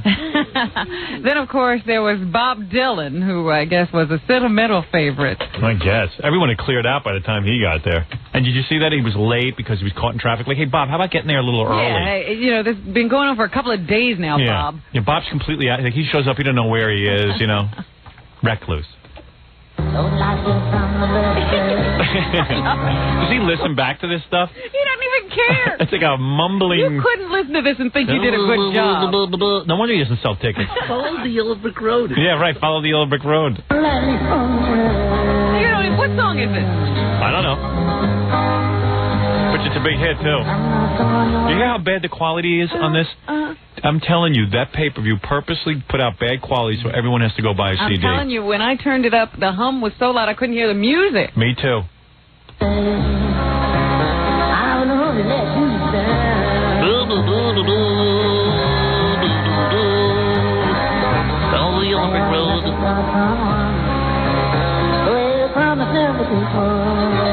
Oh, he sucks. And Ratzo still talks about him like he's gone. Yeah. Guess because he gets him backstage to Woodstock. But Ratzo's like, man, Dylan's on. Quick, put it on. I'm like, Ratzo, I saw already. It's off. I lasted 3 seconds. Guy's dressed like a Amish.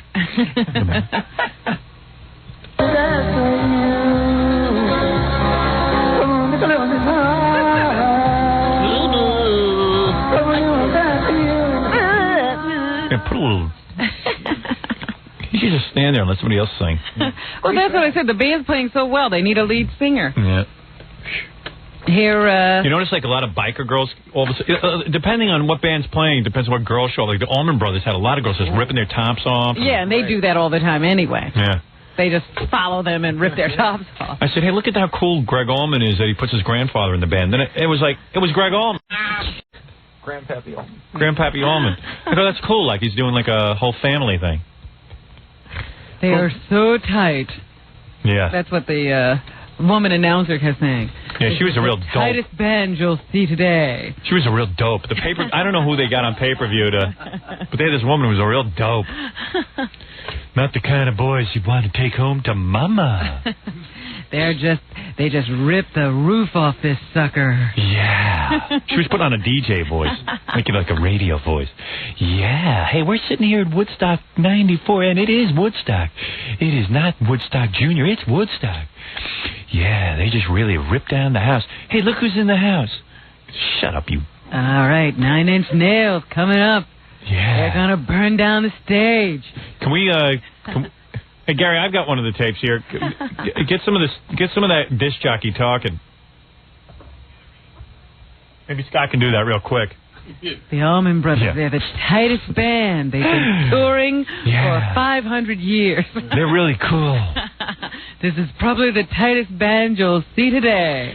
If you look out in the audience, everyone is really muddy, but we here at pay-per-view are dry and stupid. As opposed to the wet and We're stupid. ripping the roof off the sucker. Off the sucker. All right, you got Peter Gabriel. Yeah, well, I was going to say Aerosmith? last. Aerosmith, actually, there's a very interesting story about them just before they hit the stage. You know, you were talking about how they came right after Metallica. Metallica had all those fireworks and all that stuff. Well, it turns out that Aerosmith would have liked to have had some pyrotechnics on stage and a different backdrop.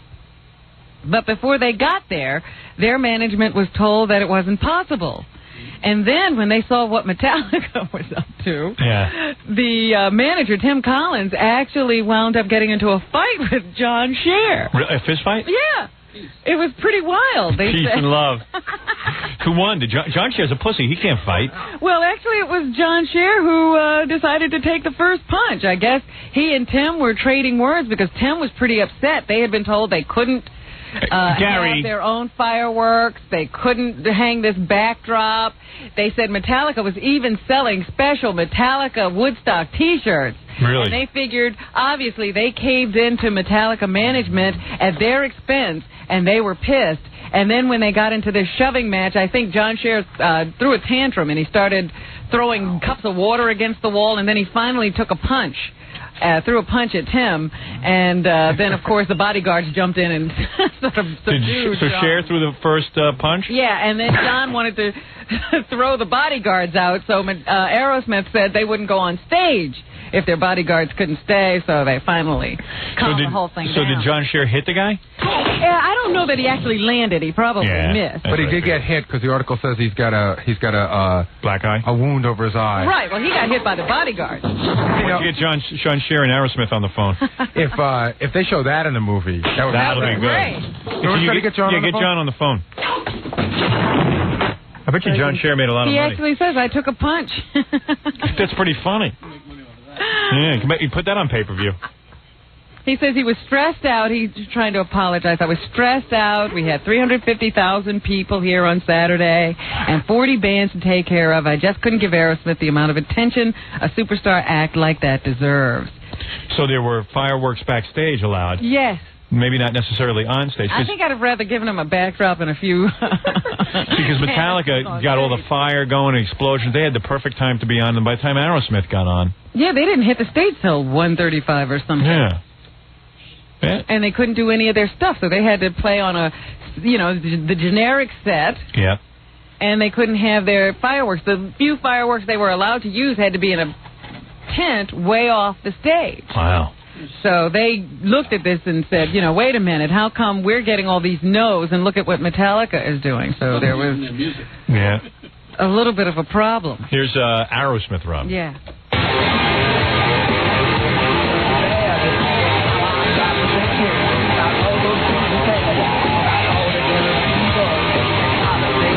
Sounds like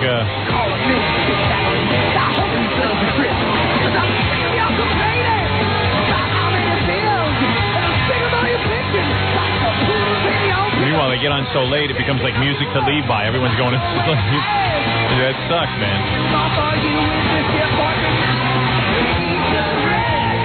See, they're too good a band to go on that late. Yeah. They're too good. There's a lot of dead wood up top we could have done. Yeah, I mean, if the whole Woodstock Saturday could have been 9 Inch Nails, Metallica, and Aerosmith, you would have had a winner. Great show. And you know what was pretty good? Those guys, Primus. I didn't see them. Did you see that guy wearing a Confederate hat? And they were pretty good. And you want to, before we take a break, do the Peter Gabriel rap? Yeah, Peter Gabriel closed it out on Sunday night. Here's the... He sucks. He sucks. By the time Sunday night, I'm sure nobody was watching anymore anyway. Well, tons of people had left already. Yeah. They were down to a crowd of 150,000 anyway. It's music to leave by. Peter Gabriel, just like, they turn on the lights and let everyone go home. It's like a weird... Isn't he another guy who comes out in like a dress or something? Oh, you know what? I saw a picture of him in the paper today. He's starting to get fat and he's got this young model girlfriend. Saw that in the paper today. Yeah. He's looking a little wasted. Sledgehammer again? How many times can you sing this without want to commit suicide? And did you do all that weird dancing? The typical Peter Gabriel. Is this on the right speed? I don't even know. Oh, wow. You got to wade through 50 bad songs of Peter Gabriel's just to get to this one.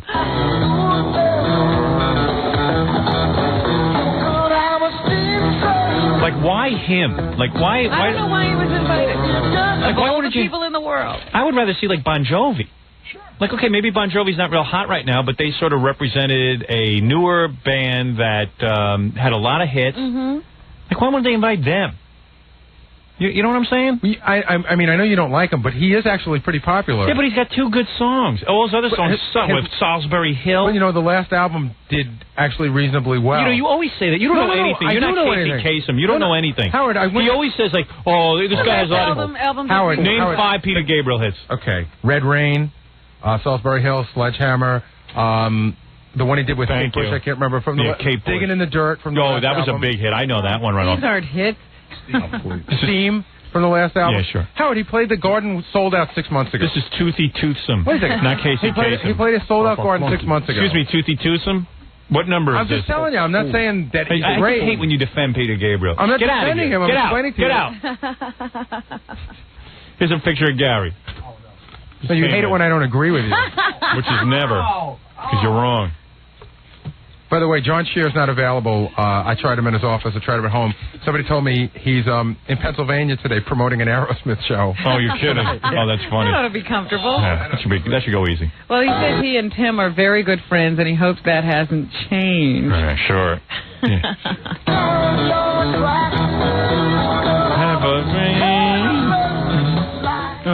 Well... You need the video with that one. At least we didn't have to sit through the whole song. You need flowers growing out of his eyes in order to appreciate that. Let me take a break. To wrap up the Woodstock information, there were 18 marriages.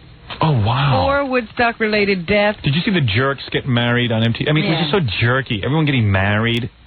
Stupid idiots. Yeah, like they didn't plan it.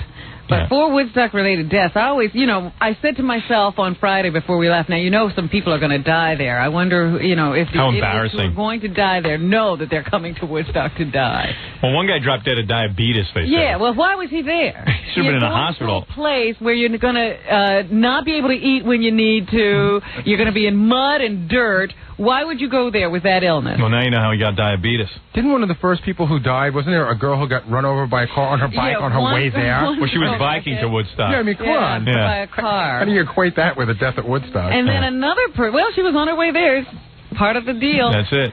There was another person who had a ruptured spleen. And he died? They said he came with that problem. And then he mocked.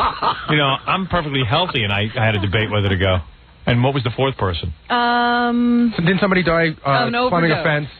No. The guy fell on his chin and lost all the blood in his body. He was drinking tequila and then just smashed his chin into the ground. No, somebody got killed. A fence fell on them. Was that what it was? Yeah, that was one of them. Oh, that's cool. What a terrible way to go. That's cool. Amazing. All right, we got to take a break. We'll be back with more right after these words. All I know is I had Baba Booey get me a Peter Gabriel record. I'm sure it's his greatest hits album. I don't recognize one song on it. Well, that's what I was saying. He started naming songs. A hit has to be recognizable by everybody, I would think. Yeah. That sucks. Hey, did you get those stage announcements? Yeah, the VJ things? Yeah, the first one is by Deborah. Now, this is right after Crosby, Stills and Nash finished Woodstock. Right after that. Yeah, this is the inane. Here she'll go. Yeah, right. Yeah, she talks like this. So bad. Where'd they get her from, though? I don't know where they got any of them. John Scher must have hired them. They must work for very cheap because none of them were recognizable or good. One of the VJ's names was Jagger. He's a second clip on here. Jagger. Let's go to Jagger. Back on the North Tower, this is Deborah, and it is feeling all right to get back to the Garden tonight. CSN, we hope. It is feeling all right to get back to the garden tonight. She sounds black to me. She does, huh? I thought she sounded white. Yeah, is she white? She's white. You know what it is? It's hard to tell when somebody puts out a voice. Mostly girls don't do that. I've been on radio a long time, and mostly guys who use jive voices, it's mostly guys. It was a guy thing. It was like, hey, everybody, how are you? It's good to be with you. Howard Stern here on pay-per-view. But now it's girls doing it. Well, it's really good. That's a real sign of an amateur. You know who's good? Like Meg Griffin talks like a person. Yeah. She's good. Yeah, it sounds really bad. They should have had her doing it. Why do you have to refer to them as CSNN? Yeah, CSNN. Like Meg wouldn't refer to them as... If you want to hire a disc jockey, she's good. Hire somebody who knows the music. CSNN with you? That was super. Yeah? CSNN. Back on the North Tower, this is Deborah, and it is feeling all right to get back to the Garden tonight. Feeling all right to get back to the Garden tonight. It's funny. When I first got in radio, I got to confess, 20 years ago I got in, I used to talk like this. I was like always whispering and, trying to sound like a J. Oh, I wish we had some of those tapes. Yeah, I've looked, believe me. If anybody has any of them. Actually, I've asked Meg if she had any, actually. Speaking of Meg. You know what I can dig up that we do have? Yeah. An old news blimp that you did. Remember Yeah, get that. Yeah, get that. Yeah. We'll play that tomorrow. Howard Stern for news blimp. For news, but they never made it on the air. I sounded too jive for them. But I was always trying to do an impression of a DJ. Right, of a deep voice guy. Yeah, because I didn't have a real deep voice, and I was always trying to sound like I had one. So, And we hope it's just taking a quick towel down, or maybe that's it for them for the night. Of course, everyone here is hoping that they will really put the icing on the cake. Everyone here is really hoping. They'll put everybody here and everybody watching. Put some icing on the cake. They could be taking a quick towel down. Is that what you said? Yeah. Wait a second. Quick towel down. Can anyone talk normal anymore? Have you ever met a person in real life who goes, CSN taking a quick towel down? Yeah, towel down. Those guys needed like a blanket down. A blanket down, yeah. They needed a hose, just wash a hose down. Get one of those big hoses and turn it on them. Like an elephant. And of course, everyone here is hoping that they will really put the icing on the cake by treating everybody here and everybody watching worldwide to the song Joni Mitchell wrote 25 years ago that absolutely mobilized the Woodstock nation. Didn't it immobilize? No, you can mobilize, but they didn't sing Woodstock at Woodstock. Yes, they did. Yeah. No. They didn't? No, the song wasn't written then. No, yes, it was. Joni Mitchell had already done the song. Oh, Howard. Yes. She did it. She knew in advance. She was a clairvoyant. Oh, the song that mobilized. It looks like they... Now, do you hear the sound quality of this? I taped... You know I get good sound quality off my TV. They purposely put that hum in, I'm telling you. Maybe returning to the mic. Hopefully this is it. People get ready. Put your hands in the air. Crosby, Stills, and Nash. Am I supposed to be putting They can't hear her in that crowd. No, she meant us. Oh, at home, you're supposed to sit in front of your TV with your hands in the air? Turn to the stage, Woodstock 94. Anything could happen now. Watch very, very closely. Watch closely. Oh, hilarious. Anything could happen now. Crosby could explode. Now, that would have been exciting.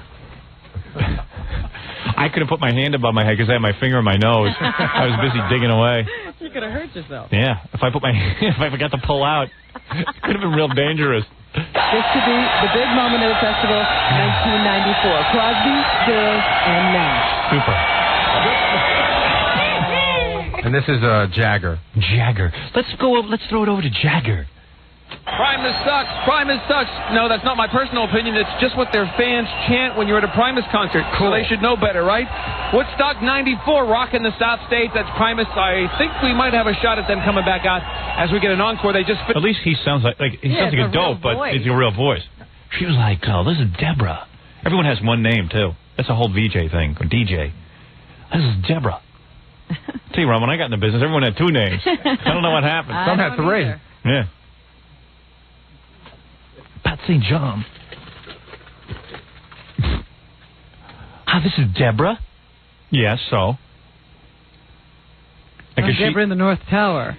Oh, that's right. Maybe that's her last name, in the North Tower. Hi, this is Deborah in the North Tower. It's like, where is that? Where are you? I can't see you. Yeah. Who are you?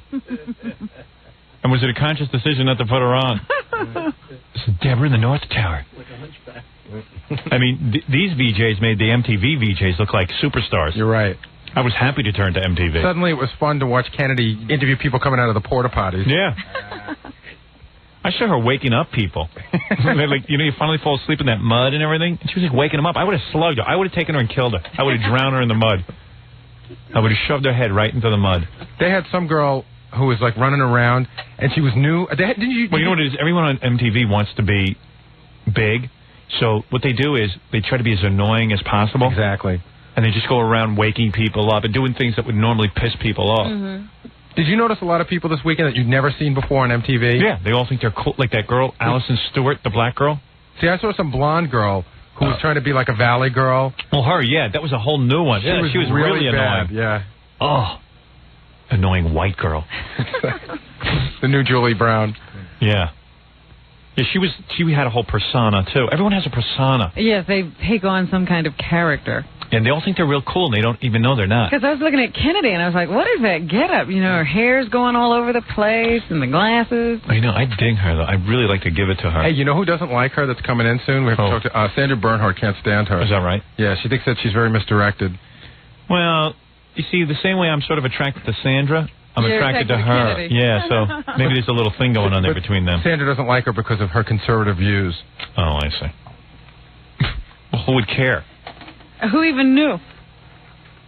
Until Sandra makes it an issue, nobody knows what Kennedy thinks. Anyway, go ahead, Robin. Is that it? Is that the pretty much? Yeah. Okay. Ricky Rackman looks 80 years old. Well, he cut off his hair, which was a bad move. Well, he has a big bald spot in the back, and I don't think he wants anyone to see it, but the camera guy keeps going to it.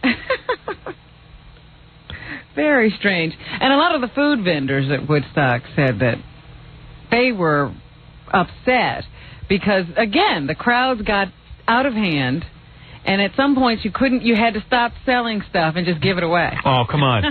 Ratzo told me when he went up to Woodstock, he said he saw like all the as you're walking in, there are Brinks trucks filled with cash just coming out. He said, well, that was because everybody who came in initially had to get that Woodstock money. Yeah. So they took all the money right away. Yeah, right. They got everyone's money. It's just a matter of, did the vendors get any Woodstock money so they can get their money back? Yeah, who cares? Well, that's what the vendors are concerned about, that they couldn't get that Woodstock cash because the crowds got so out of hand and there was no security, and rather than be overrun, they just started giving away the stuff. And they ran out of food in like 15 minutes. There was lots of running out of food, and there were people who were up there hoping to sell non-alcoholic beer because there was there was supposed to be no beer on the grounds, and of course there was plenty of beer, right, and plenty of people bringing in their own food, of course. So that non-alcoholic beer sat in cases and never got opened. Right.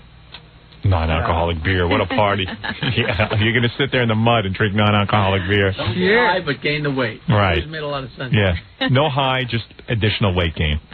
It was pretty sad. Anything else, Rob? Now, in the Inquirer this week, they have the exclusive photo album of the honeymoon of Lisa Marie Jackson, Presley Jackson, and Michael Jackson. I just handed it to you. Now, does that look like a couple? Now, why do you think, Michael Jackson, who never allows himself to be photographed under any circumstance, why do you think that these pictures are being released? And given to the tabloids. And look at it, man. She's cute, Lisa Marie Presley, and she's got all that money. It's like, man, doesn't she want it good from some guy? Like, why don't she marry me and my wife? Each of these pictures reeks from damage control. And she's all over him. Right. She's draped on him in every picture. And he doesn't even know how to hold a woman. He's holding her head. Did you see there's one where he supposedly has his arm around her, and it looks like the photographer said, put your arm around her, Michael, and he doesn't even... his hand is still, he doesn't know where to rest. He holds those little boys a lot more comfortably than he does Lisa Marie, I'll tell you that. If her head was a baby's bottom, he could hold it a lot better. Maybe he's pretending. Yeah, maybe.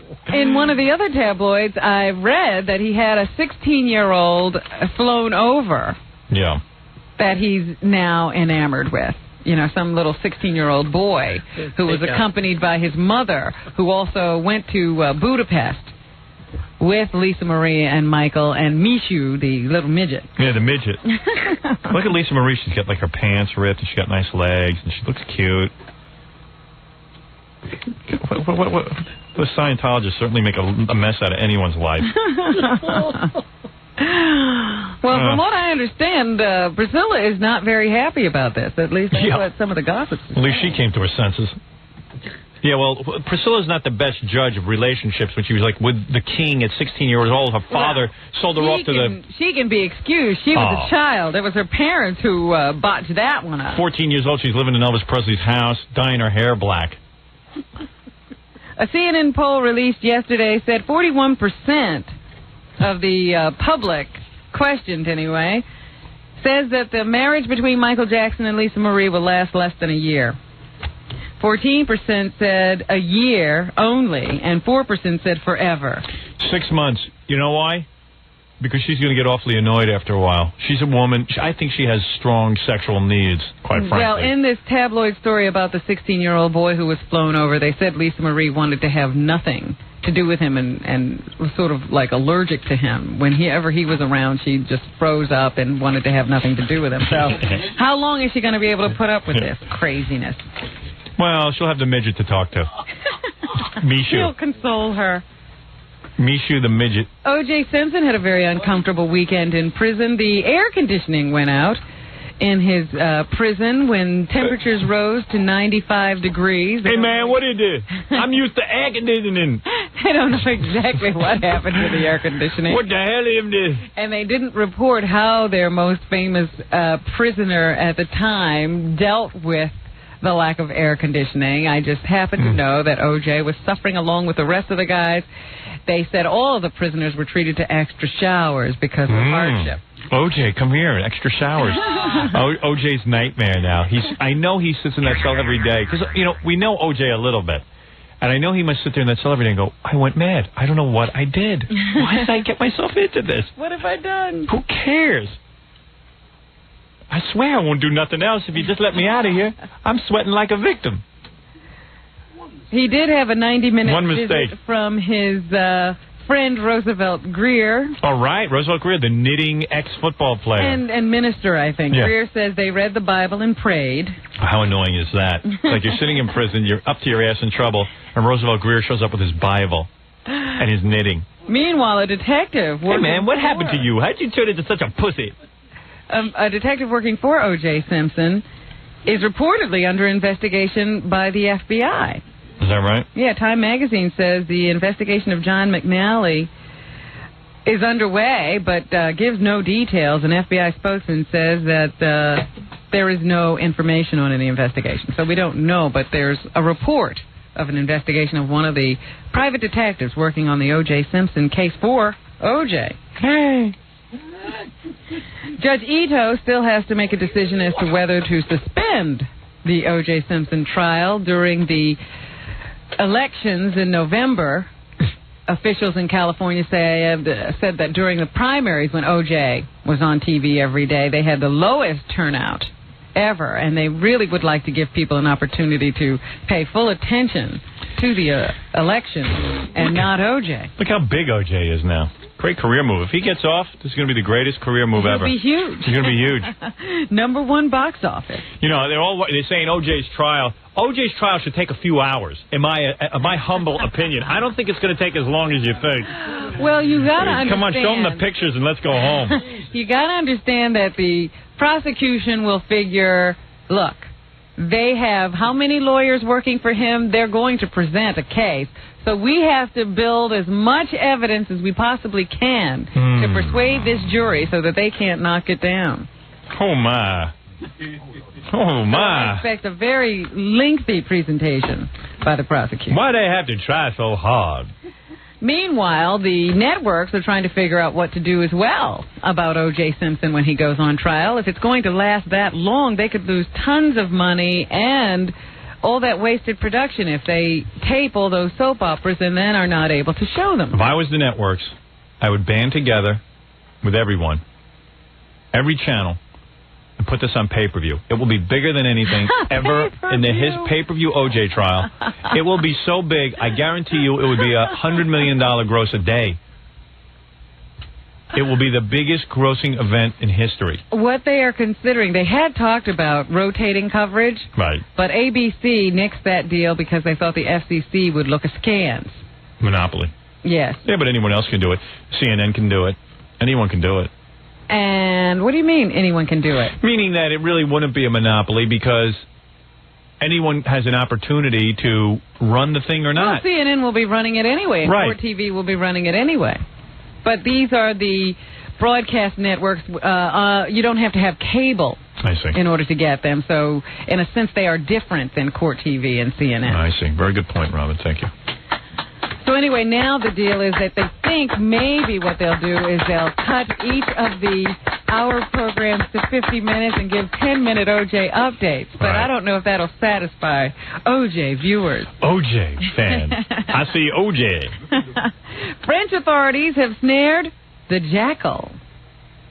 Oh, it's about time they got the OJ. The Jackal, Howard. Do you remember Carlos, that notorious terrorist who was responsible for many of the worst atrocities we saw committed by terrorists during the 70s, including the 1972 killing of 11 Israeli athletes during the Olympics in Munich. Took them 22 years to find one guy. Well, they've been chasing him, and they finally caught up with him. He was caught in the Sudan and given to international police. He is now in France. Amazing. They got Hitler in 6 years. It took them 22 to get the Jackal. Roger Altman. Those are the French police. Here, go ahead. Treasury Department official who has come under intense criticism for his handling of the Whitewater affair, has been pressured to step down. The White House says they have indicated to him that it would be nice if he would, but they're leaving it up to him. Yeah, well, so expect his resignation at any time. Exactly. Exactly, Rob. Kathy Lee Gifford, you talked about her stalker earlier today. The man is on trial. He's awaiting trial, as a matter of fact, on charges of raping and torturing his aunt. At the time he was torturing his aunt, I suppose, he told his aunt that he planned to kidnap Kathy Lee because she had a lot of money. Yeah, he made a pact with Satan. Satan apparently had told him it was a go, so he headed toward Kathy Lee and wound up getting arrested. And they say now that he's writing her. Is she attracted to him at all? Kathy Lee? Yeah. To my knowledge, no. Because you think, like, after Gift, you might want a young Satan worshiper. Not without any money. Wouldn't it be great if she went and, like, fell in love with him, and he would be like, wow, Satan really came through for me. Satan works. Satan rules. Does this guy play football, the stalker? No, he doesn't do any of the things Kathy Lee likes. No. Too bad they have nothing in common. Too bad, and there have been no baseball talks, but both sides have now agreed to having a federal mediator come and see if they can't work out a deal between the two parties in the baseball strike. That federal mediator is here, and we shall see what comes of it. I hope they get that thing back together. I'll never get any anal sex. Oh, stop it. Here you go with the anal sex. I don't know how there's a tie-in. Oh, with baseball and anal sex? Yeah. Oh, there's a big tie-in. And Kelsey Grammer, who had been calling in sick to the set of Frasier, has returned to work. Yeah. They said he, too, was holding out for more money, much like David Caruso of NYPD Blue. But I don't know why Kelsey Grammer came back to work, even as his publicist was saying he was still sick. I see Kelsey, and he looked real bad. He looked very nervous. Very good. So that's what's happening. Thank you, Robin. I'll see you tomorrow. Don't forget about 1-800-52-STERN. It'll be off the market soon. The poster, the tape, some of our other products. A guy just wrote me a letter, $700 on the last tape that he made. That's amazing. So it's out there, and don't buy it because it's a money-making proposition. Yeah, it'll probably go up in value, but you'll enjoy the poster, you'll enjoy the tape, you'll like all our backstage footage of what went on in Newark, but you just got to dial 1-800-52-STERN, $39.95, $4.50 shipping and handling, and make sure that you're 18 or older because we will check ID at the door. And it's brought to you by Infinity Venture and me. Jackie Platinum Joke Page Martling, good for you, Jackie. That big 78-minute comedy CD is $10 plus free shipping and handling. Yeah, name another comedian that gives you that much comedy for that little money. The price includes 20-page Jokeland catalog. I think you get to see some of the Jokeland, surroundings, and it's very exciting. Call 1-800-323-5464. Thursday night, Jackie moves his Jackie show over to Rascals Comedy Club, August 25th in West Orange, New Jersey. For information and dirty jokes, you call 516-922-WINE for that Jackie show. Jackie always at his most comfortable at Rascals. Nora Span, Downtime, Manhattan, Saturday, 8 p.m. See our own Fred. And don't miss Boy Gary and the Garyonette at Film and Music on Route 46 East in Little Falls, New Jersey on Saturday, August 20th from 3 to 5 p.m. demonstrating Sony's mini disc and giving away prizes. Oh, can't wait to see that. Call 201-256-1122. To get on Stuttering John's mailing list, call 609-546-STUPID. His new album is out there, and if you're planning a wedding or a summer party, you need a great DJ, call Scott the Engineer's Rocket Entertainment in the New York Tri-State area. Call 718-BAG-5040. As Scott always says, music the way You like it so I can get out of the house away from my wife. Hey, Gary, do me a favor. Tell Stuttering John to bring in his Conan appearance. I haven't seen that. Maybe we'll play a little of that. He was good. Good. We'll play that on the air. I'd like to talk I about haven't that seen tomorrow. it yet. I taped it. I'll have to go home and look at it. Good job. Good to have Tom Arnold from True Lies with us today. That was truly unexpected, to say the least, and we had some fun there. True surprise. There you go. And here on CD2, if you're listening